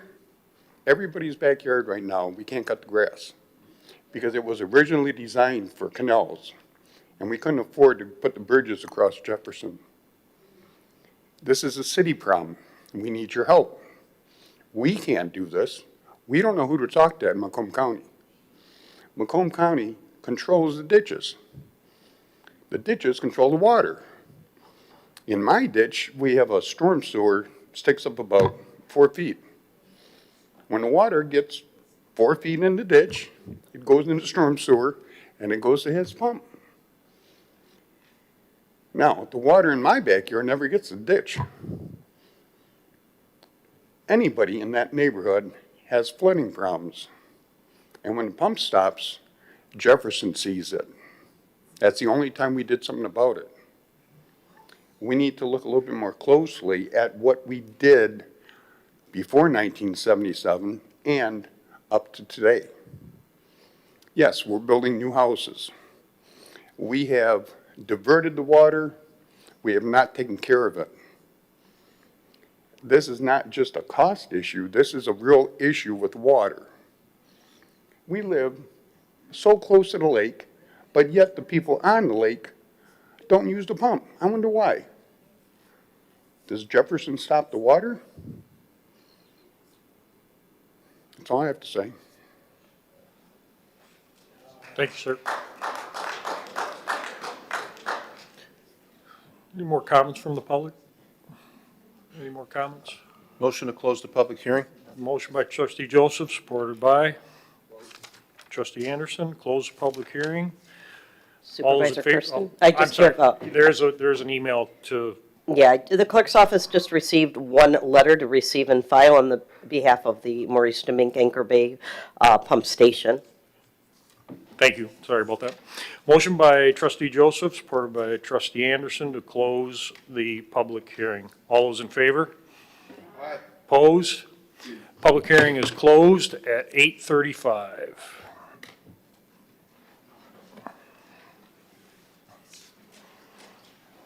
I'll give you, for those of you who are leaving, I'll give you a few minutes before we move on.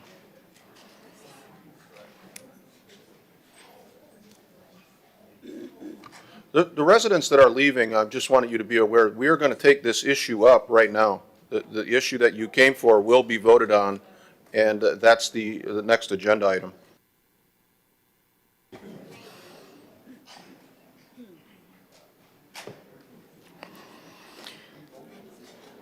Hold up, folks. Still gotta run the meeting, so hold up. We'll move on to the regular agenda, item 10A, Assistant Niza.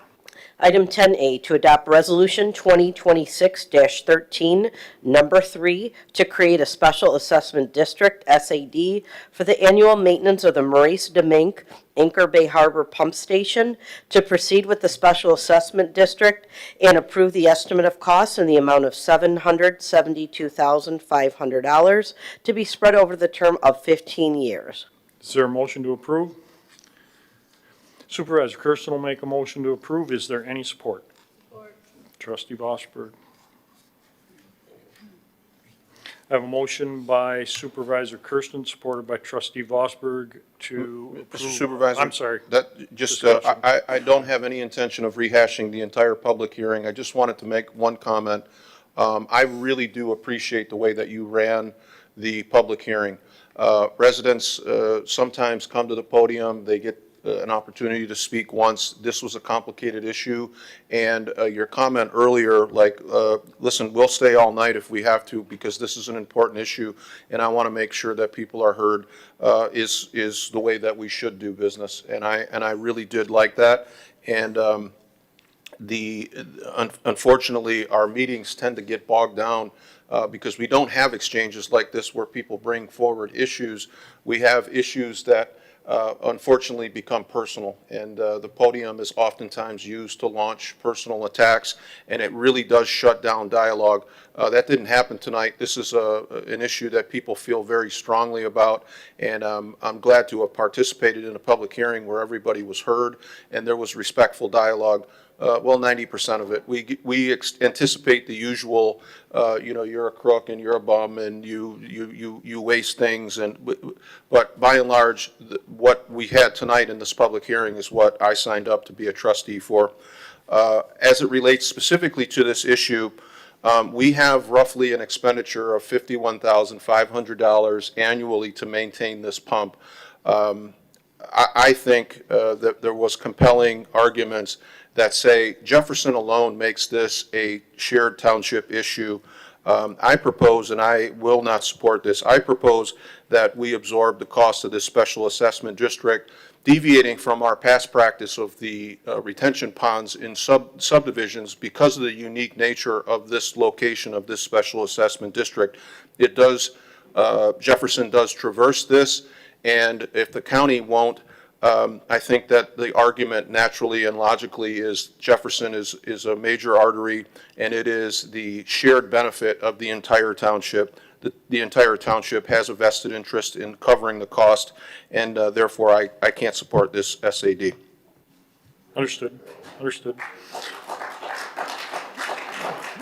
Any other discussion from board members? Again, I'm just going to pile on top of those comments. It's not comfortable. I don't like doing this. This is the last thing I wanted to do when I took office. This pump station was disrepair. We ended up giving a disaster declaration because of not just this, but several other lack of attention and maintenance that has taken place here over the year, and I just can't sit back and let it happen. I won't do it, can't do it. I do not like raising residents' taxes and fees, but the unfortunate side is this is a valuable pump to the township. I appreciate the conversations, and I will continue to have them with Candace Miller and the drain office and the Department of Roads about ditches and drains and all of those things that have been overlooked for years for various reasons. But in my position, I just can't sit back and ignore this or even not look for the greater good of the township, which is where my space is at. So that's my 2 cents. That's where I'm at. I know we're going to come back here. We're going to have this similar discussion in the future to everybody here. And much appreciated. Totally understand everybody's position, not opposed to any of it, and fully understanding all of it. So that's my 2 cents. Any other? So again, I'll bring it back. I have a motion by Supervisor Kersten, supported by Trustee Vosberg, to approve item 10A. If you would, please cast your votes electronically. The results will appear once all votes are cast.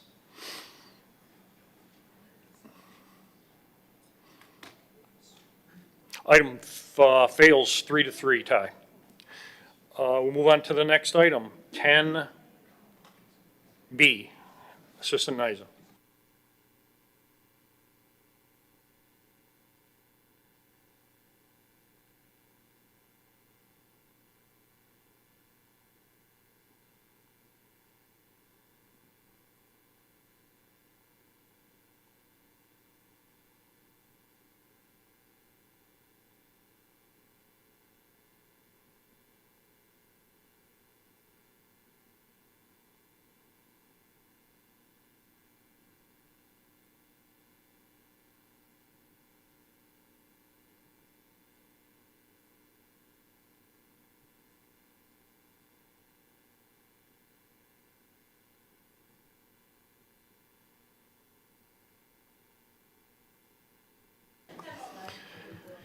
Item 10B.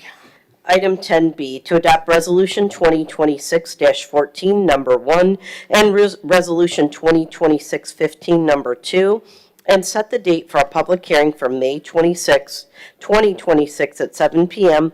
for the purpose of hearing on the establishment of gravel road maintenance improvements on Killawald Road. Is there a motion to approve? So moved.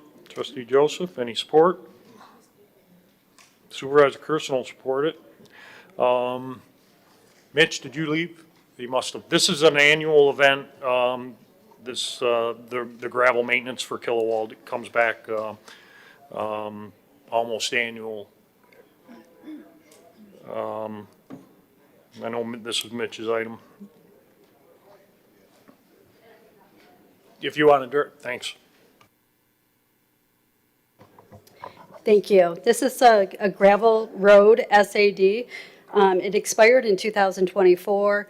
It is, we received an application for them to reestablish another SAD for 3 to 5 years, whichever the board determines, but we want to set the public hearing for the, I believe it was May 12th.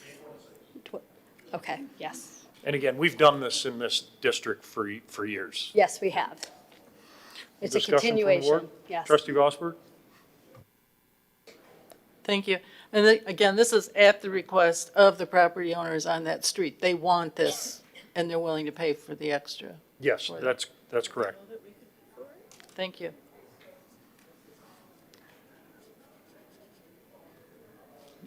Any further discussion? I have a motion by Trustee Joseph, supported by Supervisor Kersten, to approve item 10B. If you would please cast your votes. Votes will appear once all votes are cast.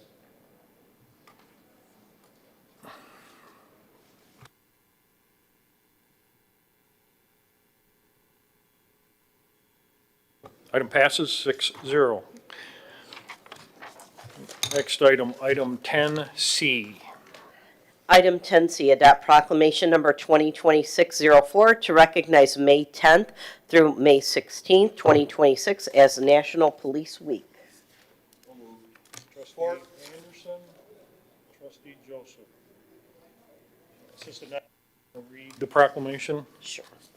National Police Week. On behalf of the people of the Charter Township of Chesterfield, Macomb County, State of Michigan, the Chesterfield Township Board of Trustees does hereby proclaim May 10th through May 16th, 2026 as National Police Week.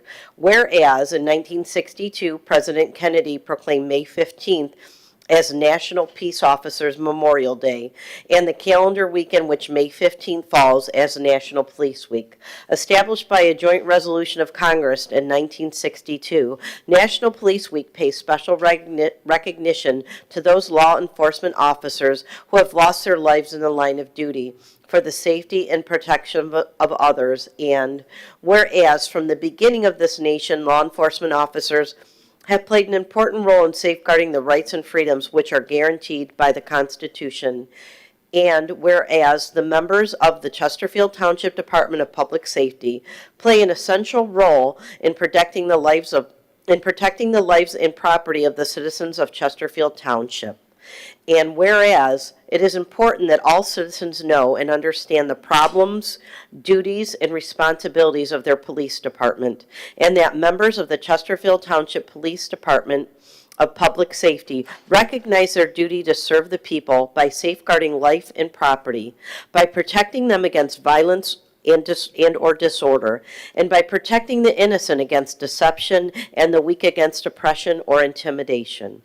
And whereas it is fitting and proper that we express our gratitude for the dedicated service and courageous deeds of law enforcement officers and for the contributions they have made to the security and well-being of all of our citizens.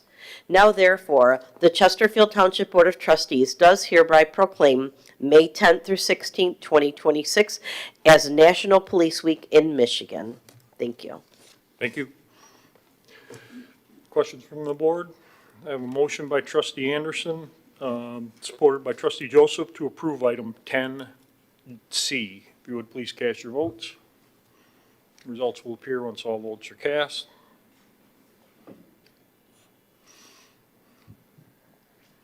Item passes 6-0. Item 10D. Item 10D, a recommendation by Parks and Recreation to appoint Christopher Robertson to the Beautification Commission and Tree Board from April 29, 2026 through April 28, 2029. I would like to add, if Christopher is here, I could swear him in after the meeting. Thank you. I have a motion by Supervisor Kersten. Is there any support for the appointment? Support. Trustee Vosberg. Michelle, all yours. Thank you. In my conversations with Christopher, he sounds like he would be a perfect fit for the Beautification Commission, really believes in the power of Chesterfield Township, putting our best foot forward and showcasing what we can be and what our potential is as a township. Thank you. He's not here tonight. I think you told me. Correct. His Couldn't make it schedule tonight. changed. He was not able to make it. Discussion for board. I have a motion by Supervisor Kersten, supported by trustee Vosberg, to approve item 10D. If you would please cast your vote.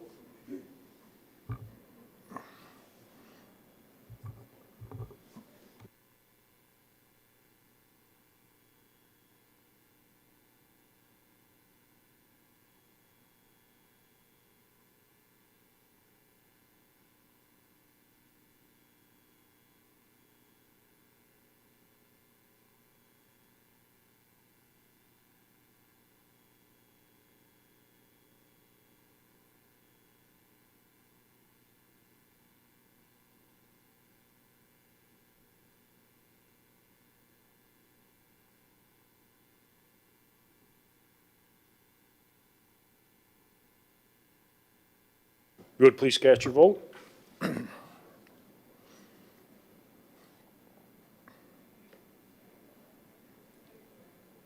Item passes 6. Item 10E. Item 10E, approve a recommendation by the Department of Public Service to approve a change order request to increase Kennedy purchase order number 26-17790 by $14,195, increasing the purchase order amount from $20,250 to a new total amount not to exceed $34,445 for Kennedy Industries quote number 00699946 for the replacement cost of pump number 1 of 4 at the Donner Road Sanitary Sewer Lift Station. Is there a motion to approve? Move to approve. Trustee Vosberg, support. Support. Trustee Joseph. Mitch? This was one of 4 pumps that was sent into Kennedy. It is we can't rehabilitate it. It's beyond, we need to replace it, is the short answer. So we got a price to rehab it. It can't be rehabbed. It needs to be replaced, so that's what the new price is for. This was on 2 agendas ago, the rehab request. No, and again, I know we have a lot of pumps. This is a sanitary sewer pump. There's 4 pumps at this station. This is the first time this has come before the board. If Kennedy could have rehabilitated it, we would have came forward with that price. They can't, the pump is so old and so out, they can't get replacement parts for it, so. Understood. Questions from the board? We have a motion by trustee Vosberg, supported by trustee Joseph, to approve item 10E. If you would please cast your vote. Results will appear once all votes are cast. Item passes 6-0. Item 10F. Item 10F, to approve a recommendation to award a 1-year contract to Ultimate Lawn Service to perform weekly lawn care to Connie Bowles Park, Veterans Community Pathway, and Ultimate Nature Preserve, and the amount not to exceed $18,120. Is there a motion to approve? So moved. Trustee Joseph? Support. Trustee Lossberg? Mr. Sonnenberg? Good evening. In the past years, the Facility and Operations Department has performed these lawn care services to Connie Bowles Park and began cutting Veterans Park and Altman Preserve in 2025. Man, if you just go to the next slide, we can just give a real quick overview. So these are the parcels we're talking about, and in red, you'll see the areas that we're cutting. Our seasonal staff has done this along with some supervision from our internal staff over the last couple of years. Next slide, one more, Amanda. This is the Veterans Park pathway, or community pathway park. You'll see the dark green areas are going to be left natural. The red areas around the roads, we cut between 15 and 30 feet around all the roads. For those of you who've been out there, we've already been doing it. It just takes a lot of work for a couple seasonal guys, and that's all that we assign them when we get hired to do. So our proposal is to just shift that money from our seasonal staff and sub it out to Ultimate, hire 2 less seasonal staff. The 2026 budget includes funds to help run the services again with seasonal workers. Because of the time it takes the facilities and operations team to maintain these locations with full-time and seasonal staff, we would like to take the action, and taking action away from other projects, the department considered using a vendor to assist and solicited quotes for the season. This spreadsheet that was in your attachment kind of shows how we came about.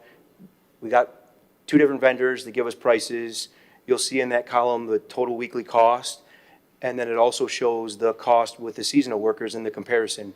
It's actually a savings if we have a full-time vendor do it, and that doesn't even include the money that it would take our staff, because we haul the equipment there to let the seasonal guys cut. So that's not even factored into this, and we're already saving money. So that's why we'd like to move to this plan. Ultimate lawn service price for 2026 is $1,464 less than what the township would pay 2 seasonal staff members for 3 days of full-time work.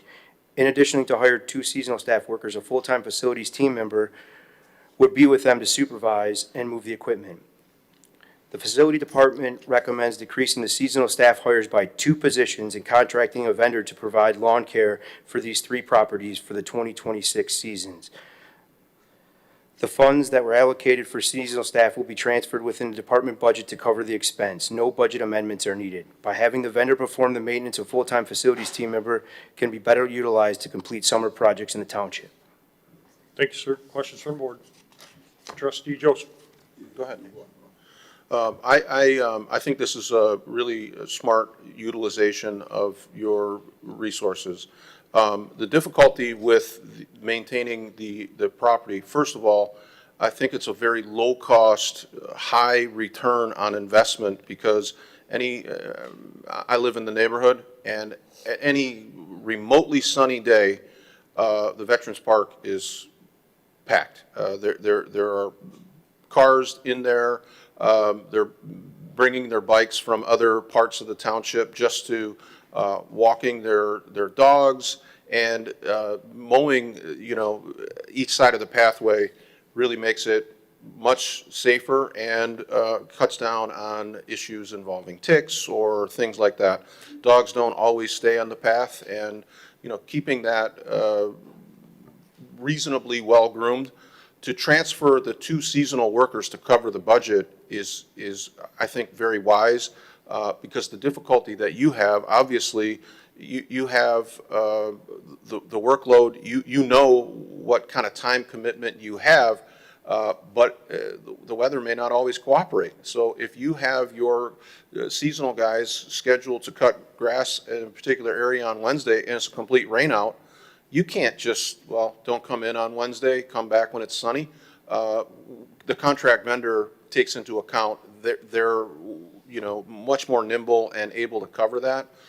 This is a good utilization of, limited resources, and the emphasis that facilities is putting into sort of nominal expenses to enhance our parks is really commendable, and I appreciate you working so closely with Parks and Rec and getting an idea of what's needed and what's utilized and doing your best to prepare that property with limited resources. So this is a nice agenda item. Thanks for diving in so deeply on this and bringing this forward.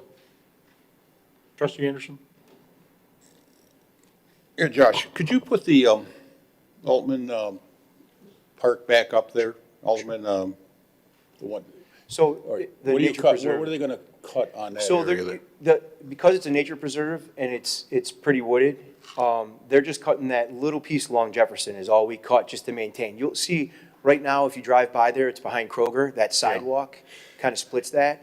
Our team will go in with heavier equipment, like we've done at Pollard, and we're gonna cut a couple paths, but we have bigger equipment to do that. We wouldn't let our seasonal staff do that. So we are cutting a walking path that goes over to Presbyterian Village and kind of loops around in there. But because the property hasn't been used in a while, there's a lot of downed trees, so our team's been going in there with our Bobcat and other equipment, moving that stuff around and cutting. So we're not ready to open those paths up, but just the areas shaded in red is what this contractor will be cutting for us. As you can see, our team was cutting Connie Bowles because people go out there and use it as a dog park and a walking park. So we've been cutting it, keeping it clean, and we've got a lot of comments because they don't have a lot of parks in that area. So we've been cutting it, and once you get a big mower out there, they're going to take care of that whole, it's about 14 acres of property that they cut out there. The only reason I ask is you come back from, you go drive by that park on the way back from Kroger's and see our sign out there. We should rename it the Chesterfield Township Phragmites Preserve because that's all you can see looking in there. It just, maybe we should take that sign down until it's, just my thought, until we finally get rid of those things or something, or rename it. Thank you. Any further questions from the board? I have a motion by trustee Joseph, supported by trustee Vosberg, to approve item 10F. We would please cast your vote. Results will appear once all votes are cast. Item passes 6-0. Item 10G.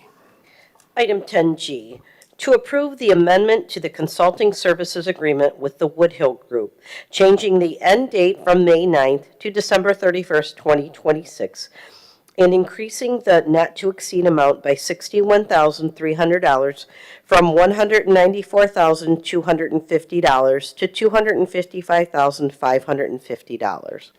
Is there a motion to approve? Supervisor Kersten will make a motion to approve. Is there any support? Support. I missed that. Trustee Hornberger.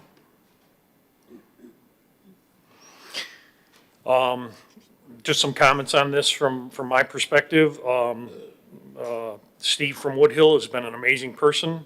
He's been entrenched in not only helping our auditors, who are a new vendor to the township this year, but as you heard his last presentation to the board, he's recommended drastic and vastly improved policy changes, which we are reviewing, and my plan is to bring back to the board here in a short period of time. He has helped us restructure and improve our not only transition from BSNA, which was already underway, but now instituted rules, practices, and policies that are best practices. Across the board, we've done some staff reshuffling based on his recommendations and his thoughts, and I can only say that Woodhill Group and Steve in particular, his experience, expertise here is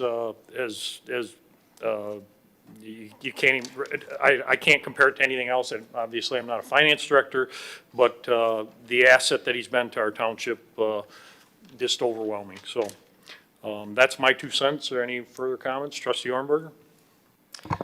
Yes, I'm grateful that Mr. Adair is here cleaning up some of our processes and procedures that need to be cleaned up, and I'm hoping that within the next couple months, once we have the audit back and recommendations from Mr. Adair, that we can move forward hiring a director of finance so that they have some time to work with him, so that we don't have someone coming in after he's gone and changing processes again. Someone that will come in and work with him, understand the processes and procedures and how everything's been cleaned up, and we'll have a chance to hit the ground running. Thank you. I can assure you, just from my perspective, that is not going to happen. Anybody that we begin the process to replace that position, Mr. Adair's agreed to chime in and help us in that process of selection and making sure that whoever comes in will continue down the path and establish policies that he's helped us create. And again, that's just another nuance of having him and his expertise here. Trustee Vosberg. Thank you, Mr. Supervisor. I too appreciate all the work that Woodhill, specifically Mr. Adair, has been doing to help us with this. I really would like to, I would like to see that we would attach, have part of this motion be that we have to hire a finance director before the end of this contract, like even by July 1. And I know I talked to you, and I know today, and I know you had thought that that's a possibility, but would you be open to including that in the motion somehow? To include a finance director in his extension? Yeah, as I told you today, that process we've working with HR and Sarah, we've begun those job postings, qualification, skills, and updates. We have those in design. I didn't want to, and again, knowing that I was going to utilize him and he was going to interact with whoever we brought in, I didn't want to overwhelm him right now with the audit. And the audit should be completed by mid-July. We're just waiting some final documents. They're on scene, or they're on location staff that I did confirm after our conversation today. They're basically done with on-site visits. They may come back for ancillary or additional supplemental information. He's been great interacting with them, and I think the Treasurer's Department and the Clerk's Department will continue to do that as needed. But the timeline that we're targeting for our board presentation is going to be the end of July. But again, going back to your original question, if you want to make that, I'm comfortable with it. And I don't mean to change the language in the contract. I think we need to just leave that alone. But part of that, to approve the amendment to the consulting services agreement with Woodhill Group, changing the end date from May 9 to December 31, 2026, and increasing the not to exceed amount by $61,300 from $194,250 to $255,550. In addition to guiding and assisting to the hiring of a finance director with a target date of July 1. You mean posting? Posting the position? Nope. I thought that in the discussion, whatever date we need, you know the date better. I had thought that you had said it would be posted, could be posted in May, so by Yeah, July yeah. 1, I we didn't- can start. I totally get it. I understand where you're coming from. We will post it forthwith. I have no problem refining the agreements and obviously having Steve look over them and posting that position immediately. Okay. There really isn't, So, all right, so then at the end of the agenda, or the language is to approve the amendment, and then say, in addition to posting a finance director's posting the position. finance director immediately, well, Yep. as practical, as soon as practical. I'm comfortable with that. Mr. Adair, are you good with helping in that process? Trustee Joseph. I understand the intent. You're changing the service agreement, and you want to add a consulting service as it relates to assisting, what, okay. Could I just? Yeah, I think if I it'll can help. get out my question, I probably would help. If you're asking the consultant who has an agreement in place to add to the acquisition of a finance director, we're asking for his expertise to weigh in on the, however you word it, it's a consultant as it relates to the finance director. I guess, Brad, I should have just be quiet. I'd just like to hear from him. He's been in discussions about, this is the next step. Is this something that, he feels comfortable? Because in earnest, I think he could probably give us some good advice on the single waste hauler and so forth. So I don't want to pile on. Is this something that the consultant is able to absorb with the existing agreement for the exact same amount? Yeah, I will, yeah, Trustee Joseph. Thank you. Before he answers, which I'm willing to listen to any advice he has to give us, my intent here, Dave, is not to change his contract. In the contract, it already says that he will assist with that type of thing. I just want the commitment from us as a board, yes, the timeline. Thank you. And again, our conversation today is, now that the audit is near completion, this is another task that we can go wholeheartedly in. And Steve and I have had conversations about his assistance and help, and he's more than genuine and willing to help. But speak freely yourself, sir.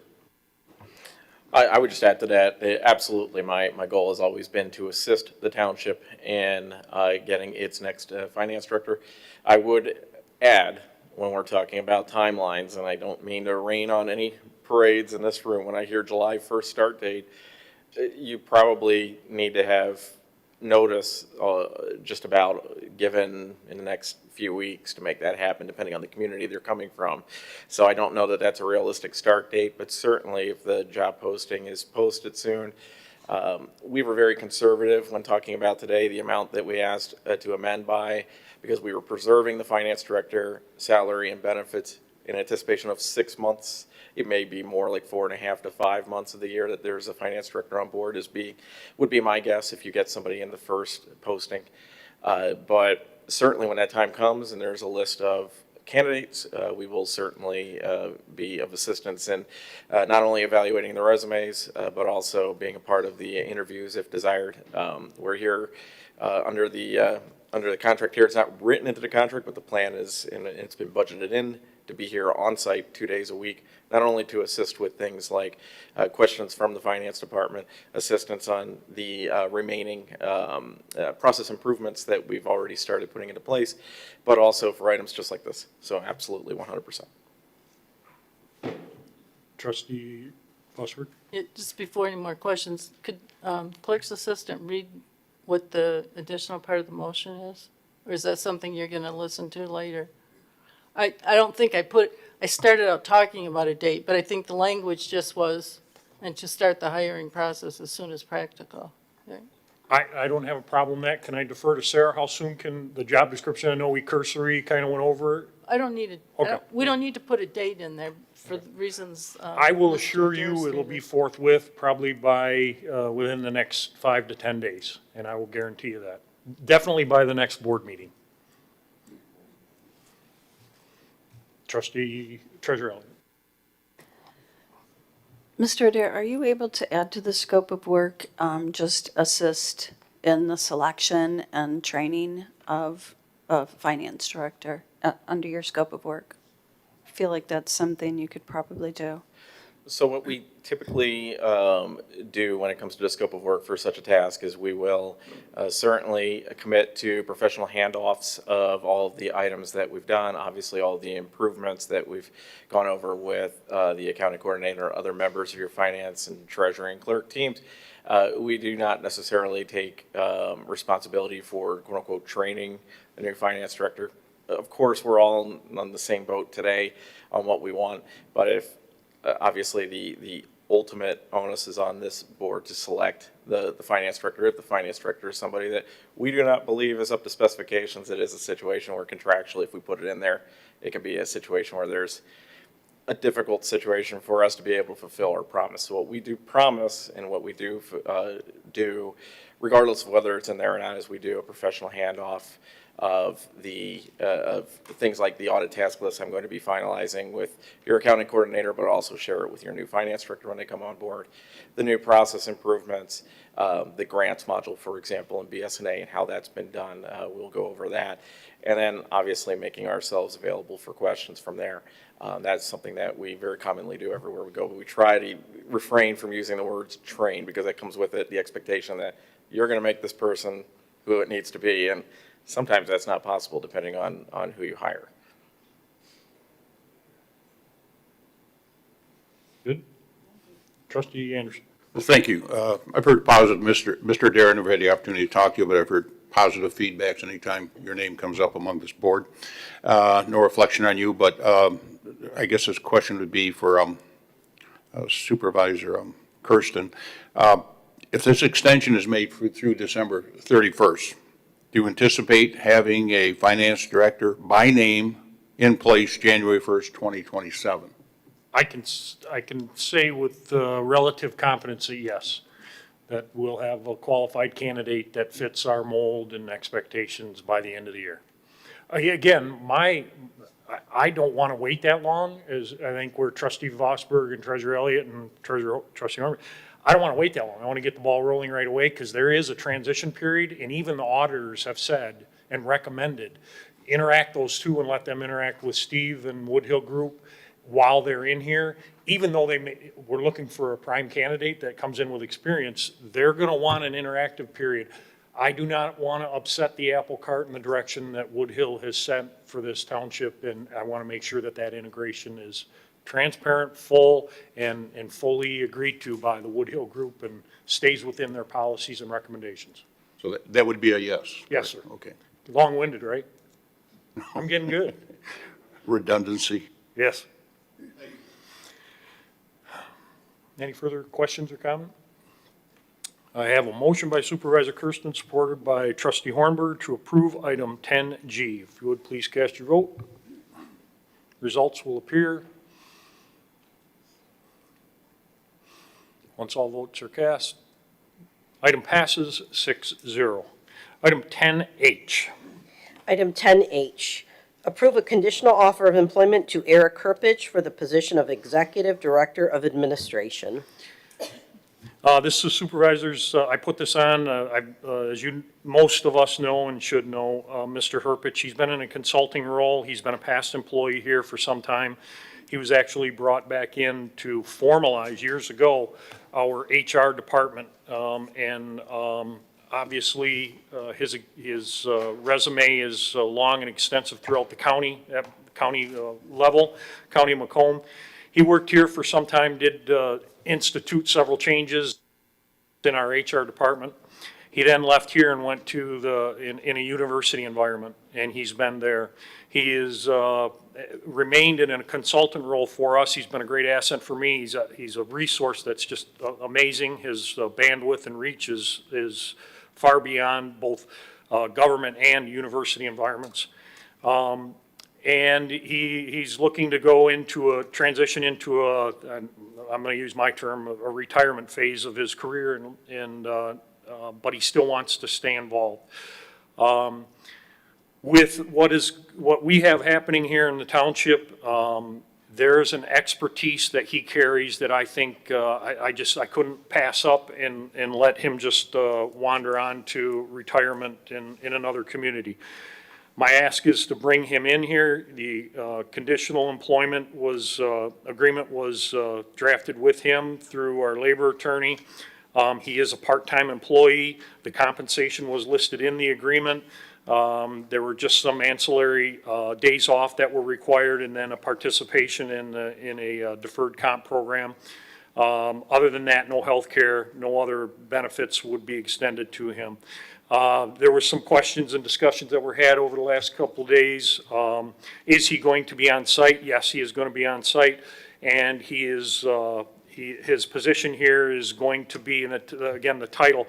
The space that I want him to work in is, obviously, we have a new audit that is coming out that is, I suspect, is going to be heavily on the recommendation side.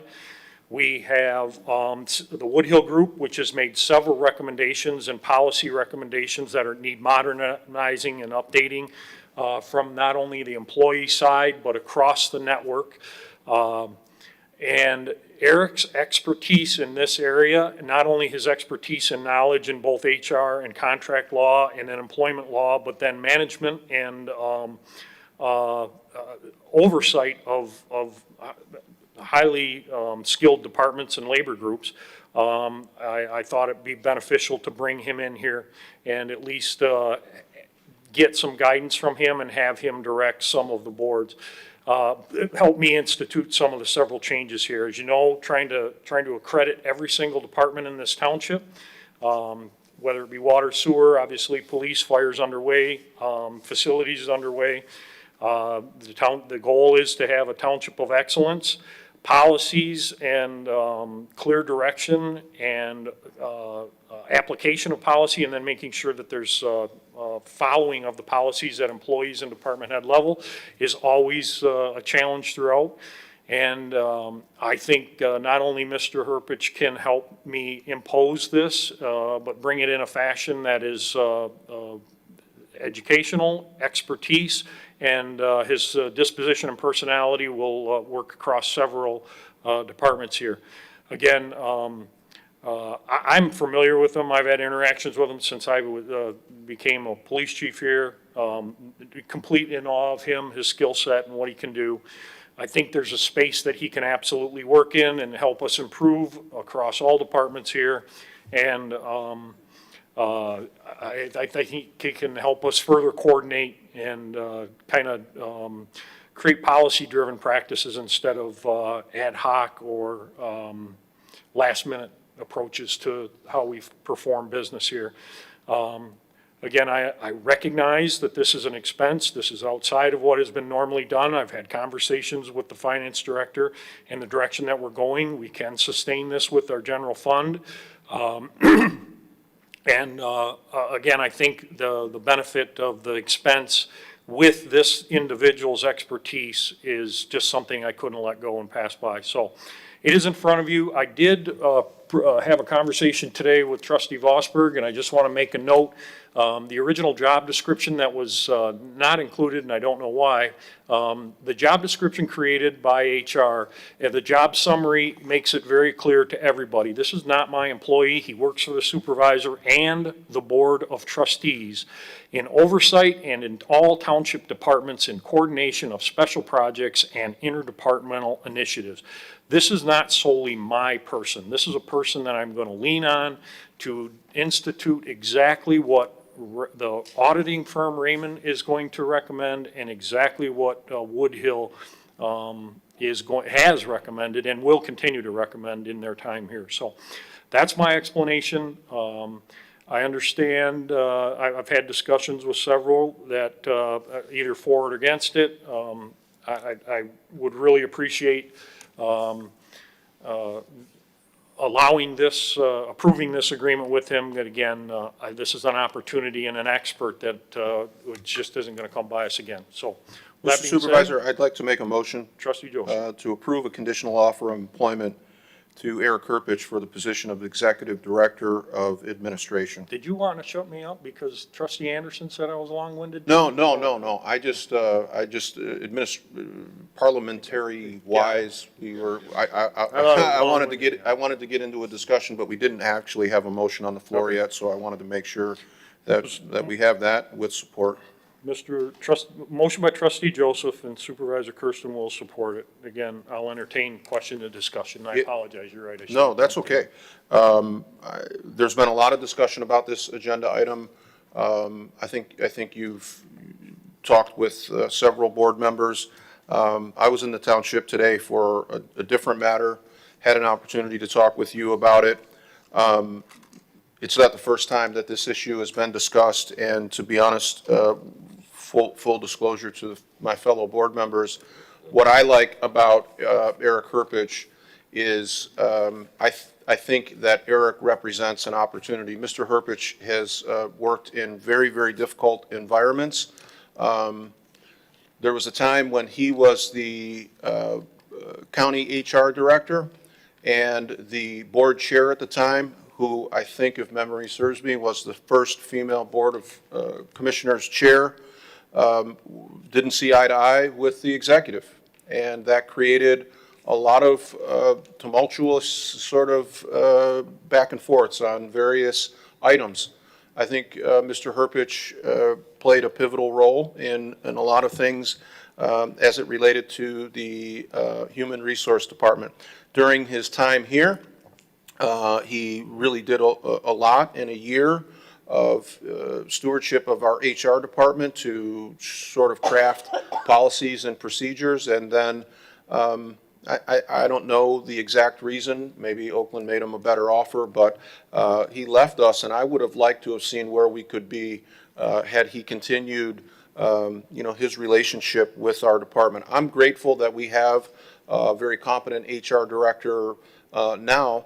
But Mr. Herpich doesn't just provide HR, that's his background, but as you mentioned, the area that was appealing to me is an area that I was appreciative. Kathy Elliott made some time for me, and I had a conversation with Clerk Berry this afternoon as well. The area that I'm most optimistic about Eric Herpich coming in is not only the bookend to Mr. Adair's consulting and the recommendations that will be forthcoming from the audit, but this board has been deeply fractured. I think if I could put a pin in the timeline right around the time that we made a decision in our budget for the deputies, for the clerk and the treasurer, things really, without airing all the dirty laundry, things really went off the rails in terms of communication. We are desperately in need of some assistance with the imposition of the policies that are coming out of the audit. We are desperately in need of some assistance with experts like Eric Herpich for the recommendations that are coming from Mr. Adair. Bringing on a finance director for a multitude of reasons, paramount to me is the ability for, the guy has outstanding communication skills, and he's able to traverse areas that are really very toxic right now, just to be blunt. And I think this contract is appropriately compensating him for his time. I would like to see the board approve this for a not a 5-year, 10-year contract, but I would like to see Mr. Herpich come aboard for the duration of our term. And if he proves his worth, then there's always an opportunity to continue him on. It may be such that once we are properly positioned with a finance director and we have the implementation of policies and the audit and all of the recommendations that we anticipate coming, that he will not be necessary. He won't be required. But I think now, this board has taken on, supervisor's office has taken on massive areas of policy and procedure. The inclusion of Trustee Hornberger, who comes to us with a lot of experience on the state level, looks at some of the things that we've been doing for a long time and says, this isn't, effective as it could be. I think the changes that have been started by the supervisor's office are good in the overall health of the township. I think Mr. Herpich can help carry us through the rest of our term, and I'm not concerned about the criticism that comes your way with, what does the supervisor do? This is a very complicated position to be in, and to recognize the ability to put experts in the employ. This, as you said, does not include healthcare or legacy costs. He would be a contract employee. It's a reasonable salary for the job description, and I appreciate knowing that he comes on as an asset and a tool for the entire board. He is not your deputy that acts in your stead. He is a systems guy, and the board is a part of that. So I am very enthusiastic about the opportunity to bring Herpich back on board and partner, re-engage with us when we've had some nice new pieces since he last left. And I think it'll do a lot to make the board more cohesive. It's particularly not blaming anybody, but particularly in the communication that is not always the best between our full-time elected officials. I think he does a great service to the township in making that smoother. So I enthusiastically support this agenda item. Thank you. Thank you. Any other questions? Trustee Orban. I didn't know if you wanted to go. I have a couple issues that I went through the contract and made some notes, so bear with me. And as I recall in a conversation or an email, Mr. Herpich is already an employee that's receiving, I don't know if it's $1,000 or $2,000 a month.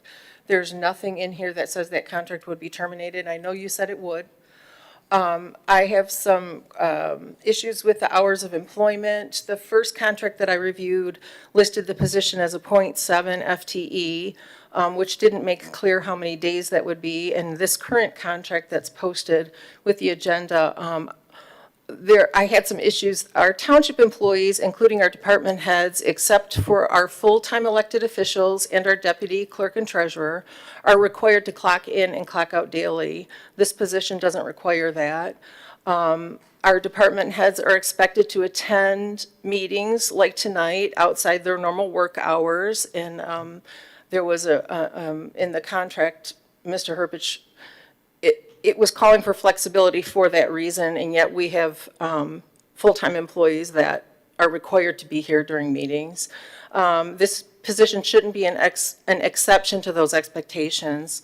I have an issue with the compensation. The contract included annual across-the-board wage adjustments as provided to the members of the GELC Management Group bargaining unit. And currently, the wage adjustment clause exists in all but one of our department head management contracts. At least that's the way I understand it.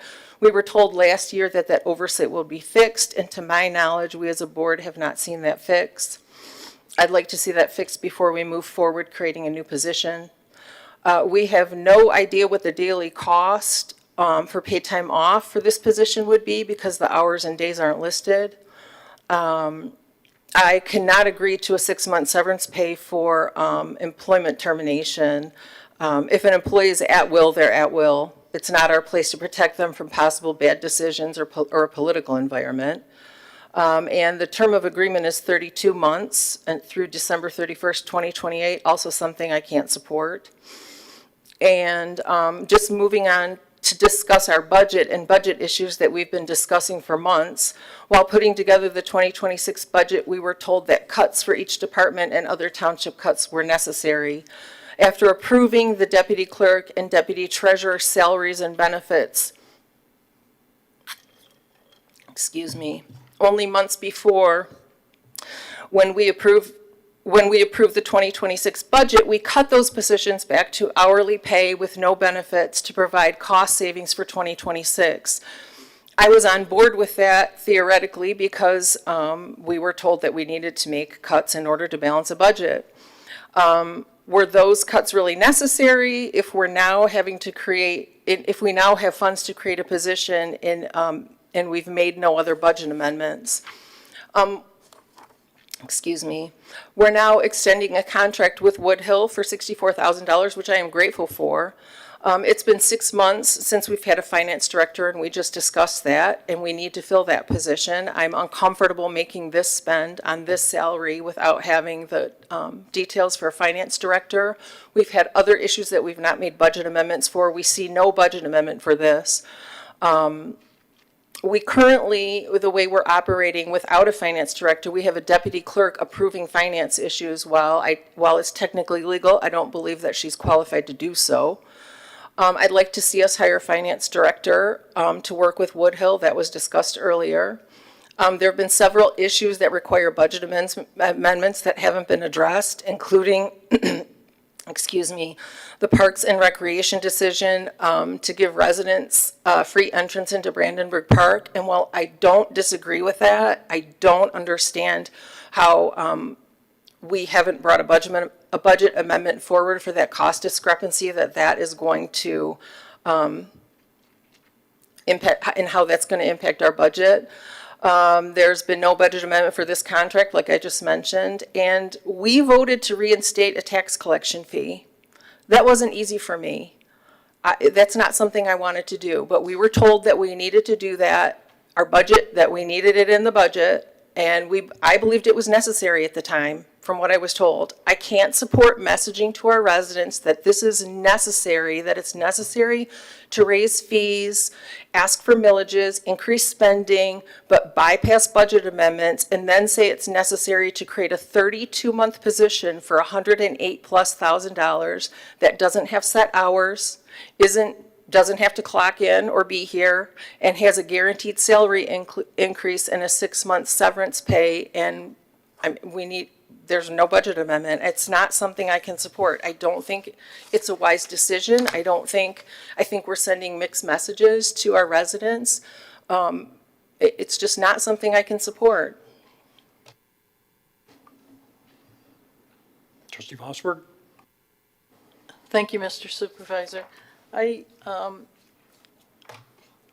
While I have utmost of respect for Mr. Herpage's, what I'm about to say has nothing to do with the person. It has to do with the decision that I too cannot support this because it does not include budget amendments. It does not include how this would work along with the other financial things that we're facing. We need to just repeat we had a $70,000 budget hit from the gate fee, which same kind of thing. That's a great service for our residents, but there's no budget amendment for it. And I just would like to see the comprehensive inclusion of the budget amendments and whatever additional, we'll have the finance director, we can't approve a budget amendment because we don't know what we're going to pay yet, but that's going to be a part of that as well. So I would like to see that brought back to us so that we can approve that and be financially responsible. Thank you. Any further comments? Treasurer Elliott? I won't be supporting this, and I do want to clarify something about the timing of the breakdown in communication between the 3 full-time electeds. It came, the request for the full-time, deputy positions for the clerk and the treasurer came after months of dialogue about who is in charge of what employees in each of those departments. And currently, there's an org chart in the budget that clearly states what is said at this board often, which is that the only people in my office as a treasurer that I can direct is my deputy. So I'm supposed to be collecting the taxes and reconciling those payments that come in, and the only employee that I am allowed to direct is a half-time, part-time employee that has no benefits. And that is that everybody else is directed by the supervisor, and that can come to a head at times, like on this year, it was on the last day to collect taxes, which is one of the biggest transactional days. The assistant to the assistant treasurer was requested to leave that department and go and sit in a meeting with the supervisor. And we worked around it, and I work around it a lot. So the request isn't the breakdown took place before the deputy question came about. And so I want to make sure that people understand the reason why we're asking for full-time deputies. Originally, it was because of staffing issues. I have had a reduction in staff, both in my deputy position and in my clerical staff. And so I work around it. And oftentimes, as I explained to Trustee Joseph today, do my best to work whenever I have to do to get things done, and that's what we do. And I don't have a problem with that. We'll get around it. But I'm also looking for reductions in some of the other areas of the budgets. If you're going to ask me to, pull a little bit more weight, that's no problem. I'll absolutely do that. But then I'm asking for others to do the same. Thank you. Trustee Joseph? Yeah, I would, in light of the comments from fellow board members, I think Trustee Hornberger has a number of issues that should be addressed in the contract. I'd like to postpone this vote, take some time to look at some of the issues that were raised, notwithstanding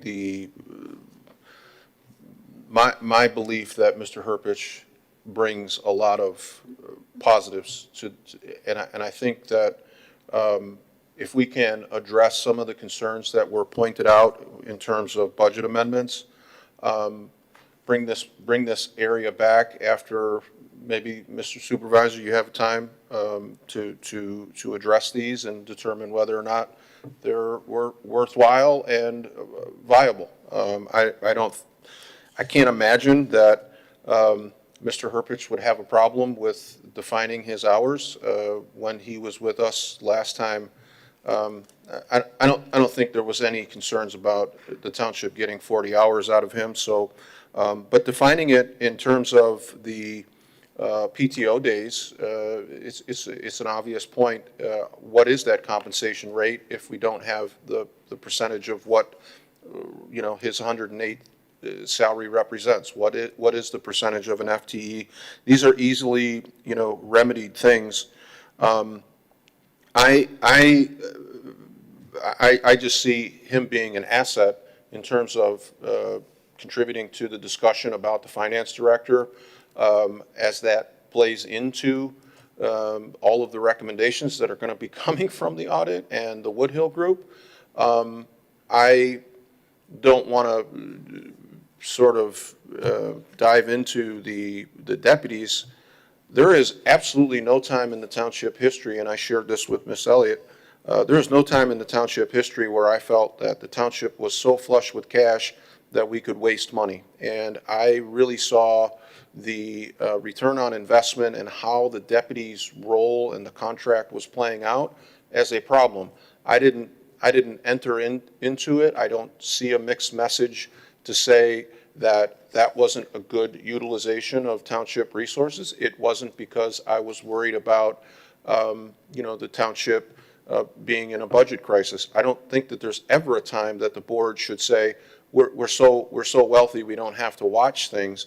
And that was a thing that I thought wasn't a good return on investment. So we made the budget amendments, and I'm not entirely satisfied with the current role. So I think Mr. Herpich could work between the departments to alleviate some of that, and, without rehashing. I think there were some solid points made, and I would like to postpone this agenda item and allow some further discussion to take place on the contract, and maybe we can get to a place where more board members are comfortable with, not losing the opportunity of bringing Mr. Herpich on board.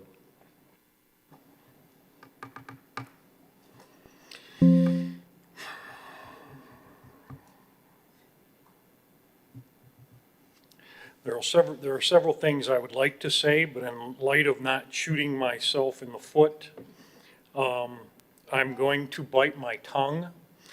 But I am going to say a couple of things. It is very unfortunate that certain things are brought up in these discussions that have never been relevant before. Budget amendments, line item transfers, all of those discussions never took place in previous boards or in previous actions. And what we have begun to do here is institute policy and institute corrective action and do exactly that.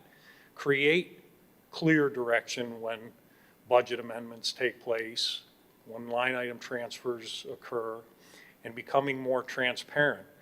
And what has been taking place here since the finance position has changed here has been drastic and has never been seen before. And I'm saying that as a department head when I was a police chief to where we are today. The gate discussion at Brandenburg Park, no one ever questioned that in the history that I have been coming to the board. Trustee or Treasurer LaFata brought it up several times, but it was never really dug into. And we are doing that. We are looking at that. We are now spending time and resources doing that. Again, that's just one area. So, to not, out of respect for Mr. Herpich, I'm going to shut my mouth. He's a valued asset here. The only way you get paid here as a part-time employee in that role is by time and attendance, which we've automated, and that would be included, and that's just a no-brainer. And I will take your advice, Trustee Joseph, and shut my mouth. That's my own advice, and bring it back for another day. So how do you want to handle it? Just want to take a vote and handle it? No. I think I understand your frustration. I've been there many, many times. I understand your criticism of the criticism.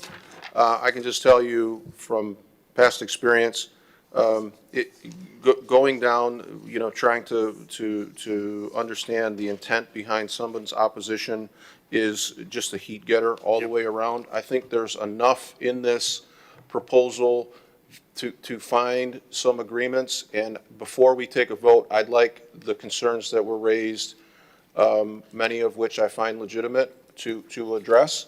As you said, clocking in, clocking out, these are easily remedied.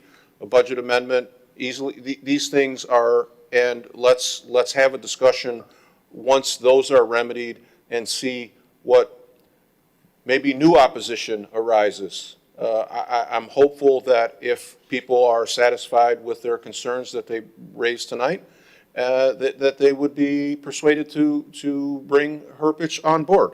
If we postpone it, you have an opportunity to do that, and then there's a whole new round of opposition, then you'll have your answer. But until that time, I think what I would like to do is just withdraw my motion and take no action.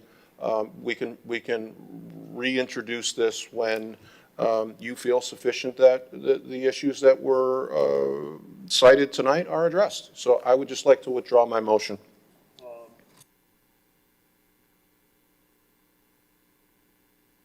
Postpone it to another date, or?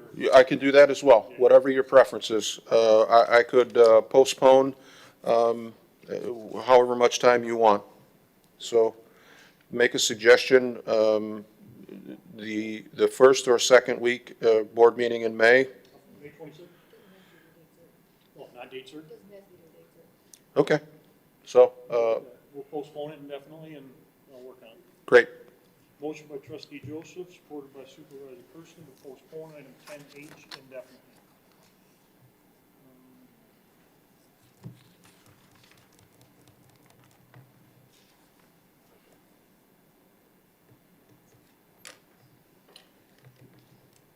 Assistant Nigel, you take the roll. Sure. Trustee Joseph? Aye. Supervisor Kersten? Aye. Treasurer Elliott? Trustee Anderson? Aye. Trustee Hornberger? And Trustee Vosper? Okay, item is postponed, item 10H. Item 11, addendums. There are no addendums tonight. Item 12, public comments. There's a 3-minute time limit for public comments.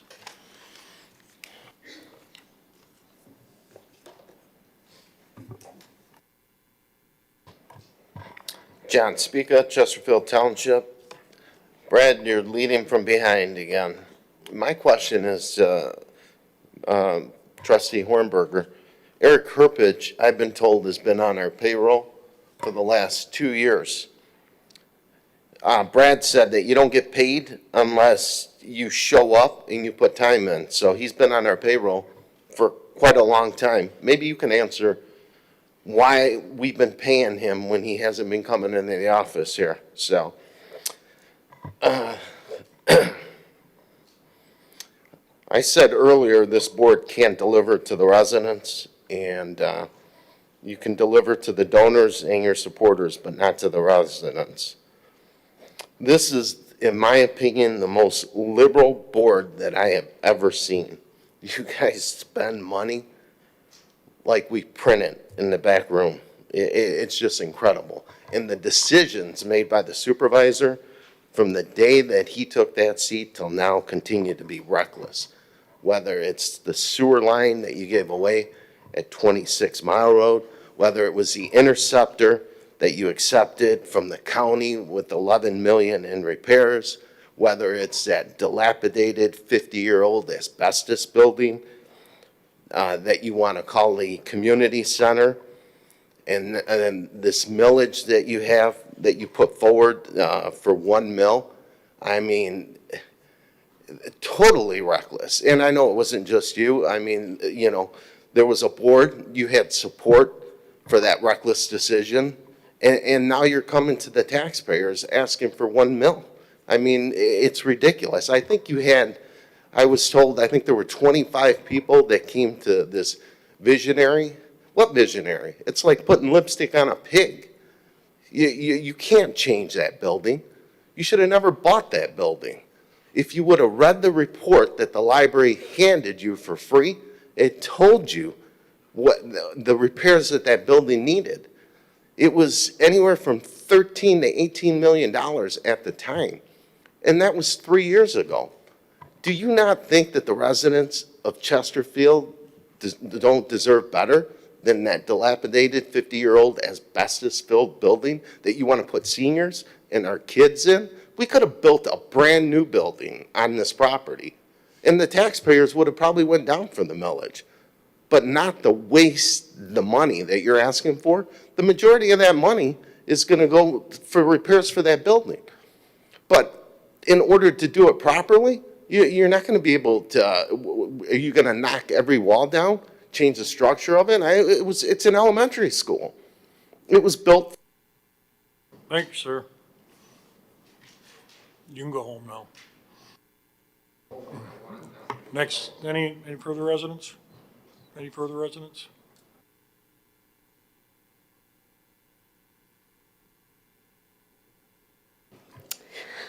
Hello, so my neighbor called in after last garbage pickup, letting the township know of missed pickup and their trucks leaking hydraulic fluid. With more than 35 years in road construction, she knew exactly what it was and the damage it would cause on the concrete or asphalt, breaking down the bonding agents. With the SAD we had done and the more than $250,000 worth of road and ditching work done, it's infuriating still paying on a road that is being damaged by this trash hauler. A quick call into the supervisor's office and filed a complaint and spoke with Amanda.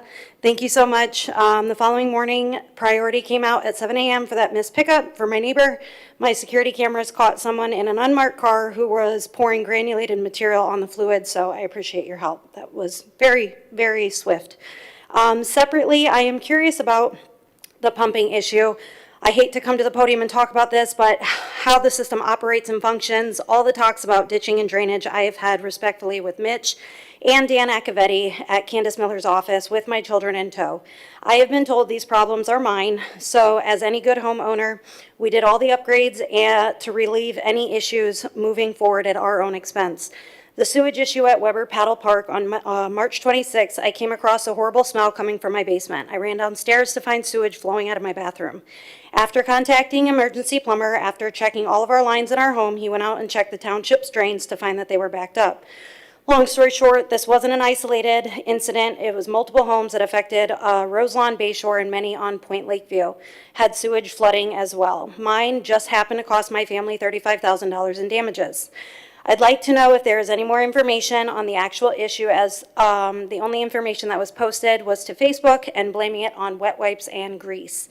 We did our due diligence as homeowners to make sure that our lines are maintained and clear. The $35,000 bill isn't from a lack of negligence on our end. The damage is done, but pointing fingers isn't going to help. The fact of the matter is the township issue resulted in damages done to my home, which is now going to double our homeowner's insurance. And I'm just asking for answers and help. Thanks.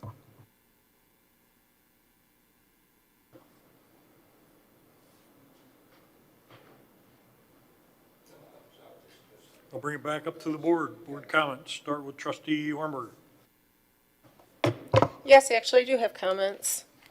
A couple months ago, I had mentioned during a meeting requesting a FOIA request for some information about laserfish and some information from the clerk's office. After several back and forths, I was directed to rescind my FOIA and request that information as an elected official, which I did 2 weeks ago after our last meeting. And I'm grateful to Supervisor Kersten for passing that information on. A lot of those records we rely on the clerk's office to produce. I was told at one point that most of the information that I had FOIA'd was already put together. So I sent those 4 requests to Supervisor Kersten. He forwarded them on. So we both did our due diligence, and I have yet to receive any information. So I find it a little disturbing, I guess, that at the last time I brought this up during our public meeting, which was a Tuesday, the next day, Wednesday, the clerk went ahead and I don't want to say ordered, but asked or told her employees that they would be working overtime that Saturday. She requested overtime for her employees to work that Saturday to go to the our community center where the records are kept in boxes, hundreds of boxes, to go through boxes to see which records needed to be shredded. So we've been dealing with the laserfish issue for well over 12 years. It's cost the township well over $500,000. When you talk to Laserfish, they can tell you, anyone, that for the records that we have, that should have taken between 18 months and 24 months for those records to be scanned. And it's been 12 years. And several trips on the clerk's behalf and some of her staff. And it needs to be addressed, and I'm trying to address it. And if I need to post the information publicly, I will. But it is ridiculous that we have spent 12 years and we have hauled boxes of records around our township to store them in one place and then a different place and then a different place. It needs to be addressed. It needs to be fixed. And the wasteful spending and the trips need to end, including an upcoming trip, which I've requested information about and haven't received anything. So the next record that I want is an update monthly of the clerk's P-card spending and anyone in the clerk's office who has a procurement card. Because it's ridiculous that this spending is taking place and that none of the work is done.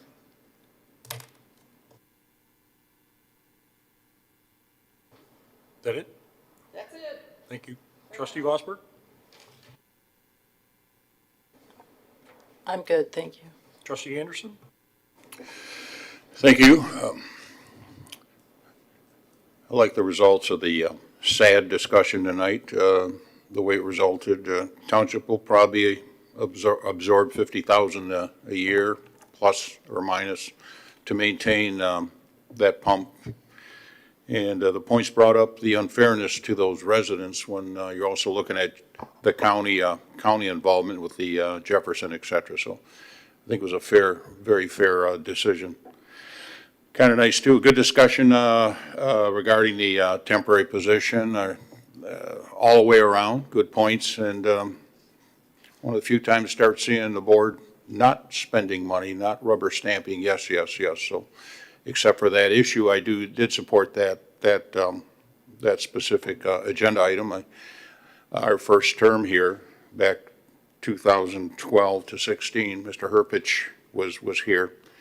I found that man to be painfully honest, and there was no legacy costs involved in it. A lot of good points were brought up that maybe should be addressed. But anyhow, everybody have a good week. Enjoy the weather between the rain. Take care.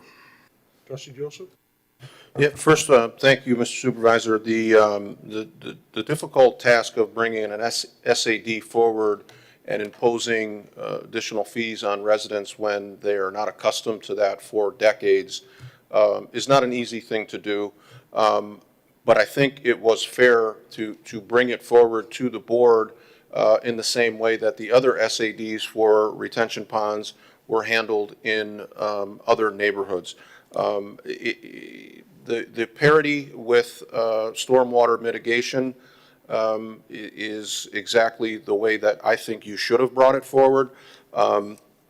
After hearing from the residents and discussing with the board, I think we made the right call to deviate from the past practice because of the uniqueness of that district, specifically involving Jefferson.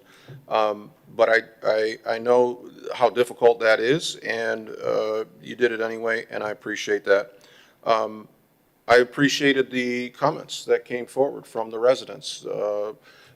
We broke with our normal protocol. Some people spoke twice, but I think your decision to say, hey, we'll stay here as long as we need to because this is an important issue, would be the area that I would like to go to, but you can't.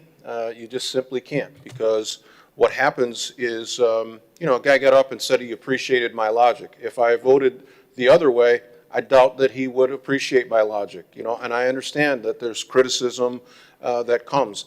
But to come to the podium time after time and just lob insults is not productive. And when you expand the time and the predominant speaker is, just it's been said, those who know little often repeat it, and it doesn't matter how many times issues are challenged, corrected, on the record, off the record, private.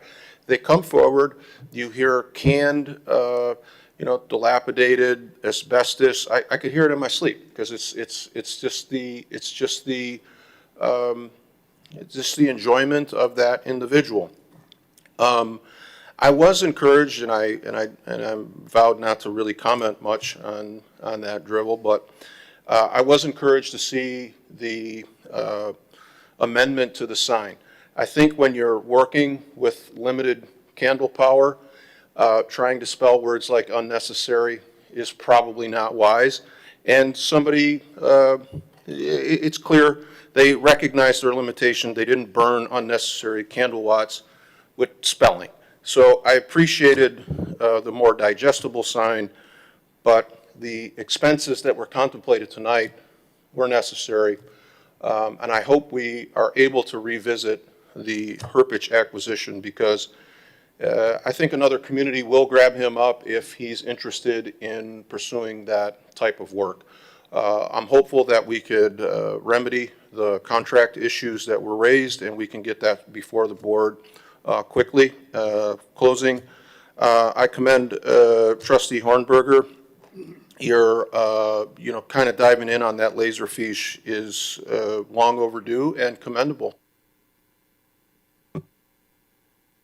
Making certain that you have the information as a board member to provide transparency in the expenditures is a minimum, and you shouldn't need to request a FOIA to get those records, and I'm glad that the supervisor stepped in and got those to you. I don't know what the training budget in the clerk's office seems to be just unlimited. The amount of conferences and training, when I talked to her today, she interrupted me and said, I'm not there tonight. I'm on my way to Chicago for a conference. I couldn't find the conference that she's attending, Mr. Supervisor, and I understand the credit cards that are utilized for elected officials should not be to cover expenses for training without a procedure. I go to a training, I go to a conference, I have a overall estimate of what my hotel, travel, so forth, and my meals that aren't, that come out of my pocket, I turn in receipts and I get reimbursed. I don't have a credit card to just use wherever and whenever I want, and Trustee Hornberger is exactly right. We need to take board action if what she's onto is proven. It's long overdue. The Laserfish is $500,000, and every time I turn around, there's a presentation by the clerk that we're going to expand our Laserfish, but we need a budget, a supplement, because why are we digitizing these records of, I don't even know what the retention, but I can't imagine we have boxes upon boxes, kind of floating around. So we need to bring an end to that. And sorry, Ms. Ross, I wanted to just echo, I know the board's $35,000 hit for something that could be a township issue is something that I think people on this end will look at quickly. And I hope we can find out what happened in your instance, because that shouldn't be. And I know that priority originally, when we started talking about the contract, that hydraulic fluid and those hydraulic lines are common. It happens in every community, but the mitigation for that and the remediation should go along with it. They should radio from the truck, and there should be that hazmat team that comes out immediately, because they know it's an environmental regularity for that line of work. I'm glad that they got it within 24 hours, because that's, the longer it sits, the more damage it does. So I'm glad that your neighbor got some relief there. Thank you. Treasurer Elliott. Just to address the credit card, P-card issue, so every meeting in the bill, well, once a month in our bill runs, all of the credit card purchases are included in that, and they're it's what this board approves, so it's in front of you. Now, when it comes in front of you, it is, and it's made public. It comes in by category, by department, right? And so that doesn't, I don't think that's what you're asking for. So if a statement, Trustee Hornberger, please request whatever credit card statements, that will break it down by user. If you want to, this current one or for the past year or what have you, please ask either myself or the assistant treasurer or the accounts payable clerk can also print those for you. So make that real easy as far back as you want to go. Whatever's available through the through the bank. That's all. Thank you. Just some quick comments from me. Bringing forward the Domingue Bay Harbor Pump Station as was said, is not easy. That is not something that as an elected official, even as a supervisor, you sit down and you go, okay, let's see how we can raise tax dollars and make an appearance to impose a fee on residents who've never had this charge before. Alls I can say is I'm not afraid of those things. I'm going to bring them forward. As what happened tonight, if the residents come in and they're dissatisfied with it, totally understand it. The unfortunate side is you still have to manage the books of the township, and you still have to operate the books of the township and how it's functioned. And I'll continue to do that. Politics plays no role in it for me. Openness and transparency and discussions I have no issue with when they're legitimate. Ms. Ross, we are aware of it. We did fill out forms, right? We've covered everything. To this point, I think we're doing everything we can. We got it. We got pictures. We know what it is. We'll continue to keep you in the loop. Totally understand it. Again, if we screwed up, we screwed up. We'll take care of it. Have no issue with that. Priority waste, comments about priority waste. As everyone saw, priority waste transitioned into a new ownership group, the TPG group or TPK group out of Texas. They had an infusion of cash. They did send us, it's not so much an assignment letter, but they did notice us that we sent to Bob Siebert. He reviewed it. It is just a notice that they have received a new ownership on the board, and Mr. Hyampa is still there. We've had communications with him. We still get complaints about waste management, and it's not just here, it's throughout. The issue that we have is there isn't another residential waste carrier that is in the pipeline that can assume this community, let alone larger communities around us. We continue to work with them. We are in a good space with them right now. I am not satisfied on several levels. Their trucks are ugly. We've addressed it with them. The leakage, the hydraulic fluid is a constant complaint. We will continue to work with them and make sure that they at least perform and to the best that they can, and then try and raise our standards with them. We are in discussions. Our contract is coming up, and we do have that committee ready to go, and we'll continue to keep that on our radar again.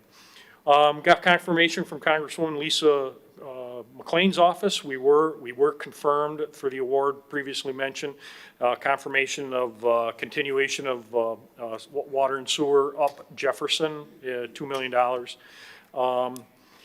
And again, I don't want to belabour the fact. The reason Mr. Herpich was brought forward again, I'm trying to remove politics, dissatisfied attitudes, lack of working coordination. To Trustee Hornberger's point, Laserfish, that's been a bane of my existence ever since I walked in here. Unfortunately, boards approved those things. We don't talk about budget amendments or changes then, but all of a sudden they're a topic now. Again, clear policy, clear direction, clear written directive on how those things occur should take place prior to even. A quick comment on the credit card use here. Yeah, credit cards are assigned by department heads and elected, but they're also used by subordinates within that department head for said leader in that department. So the gamesmanship there needs to be addressed. I plan on addressing it. We're working towards it. That's again one of the policies that Woodhill and the auditors are working forward. But that will not stop. Unfortunately, anytime I interject myself and my opinion into it, it's instantly labeled as politics. Again, I'm not, could care less about the politics. It's clear about clear public practice and excuse my German, Italian anger sometime, but we're here to serve the residents of the township in the best possible way that we can, and I believe that is my only mantra moving forward, as I believe it is most of you here. So with that being said, there's no closed session tonight. I will make a motion to adjourn. Is there any support? Trustee Joseph, all those in favor? Opposed?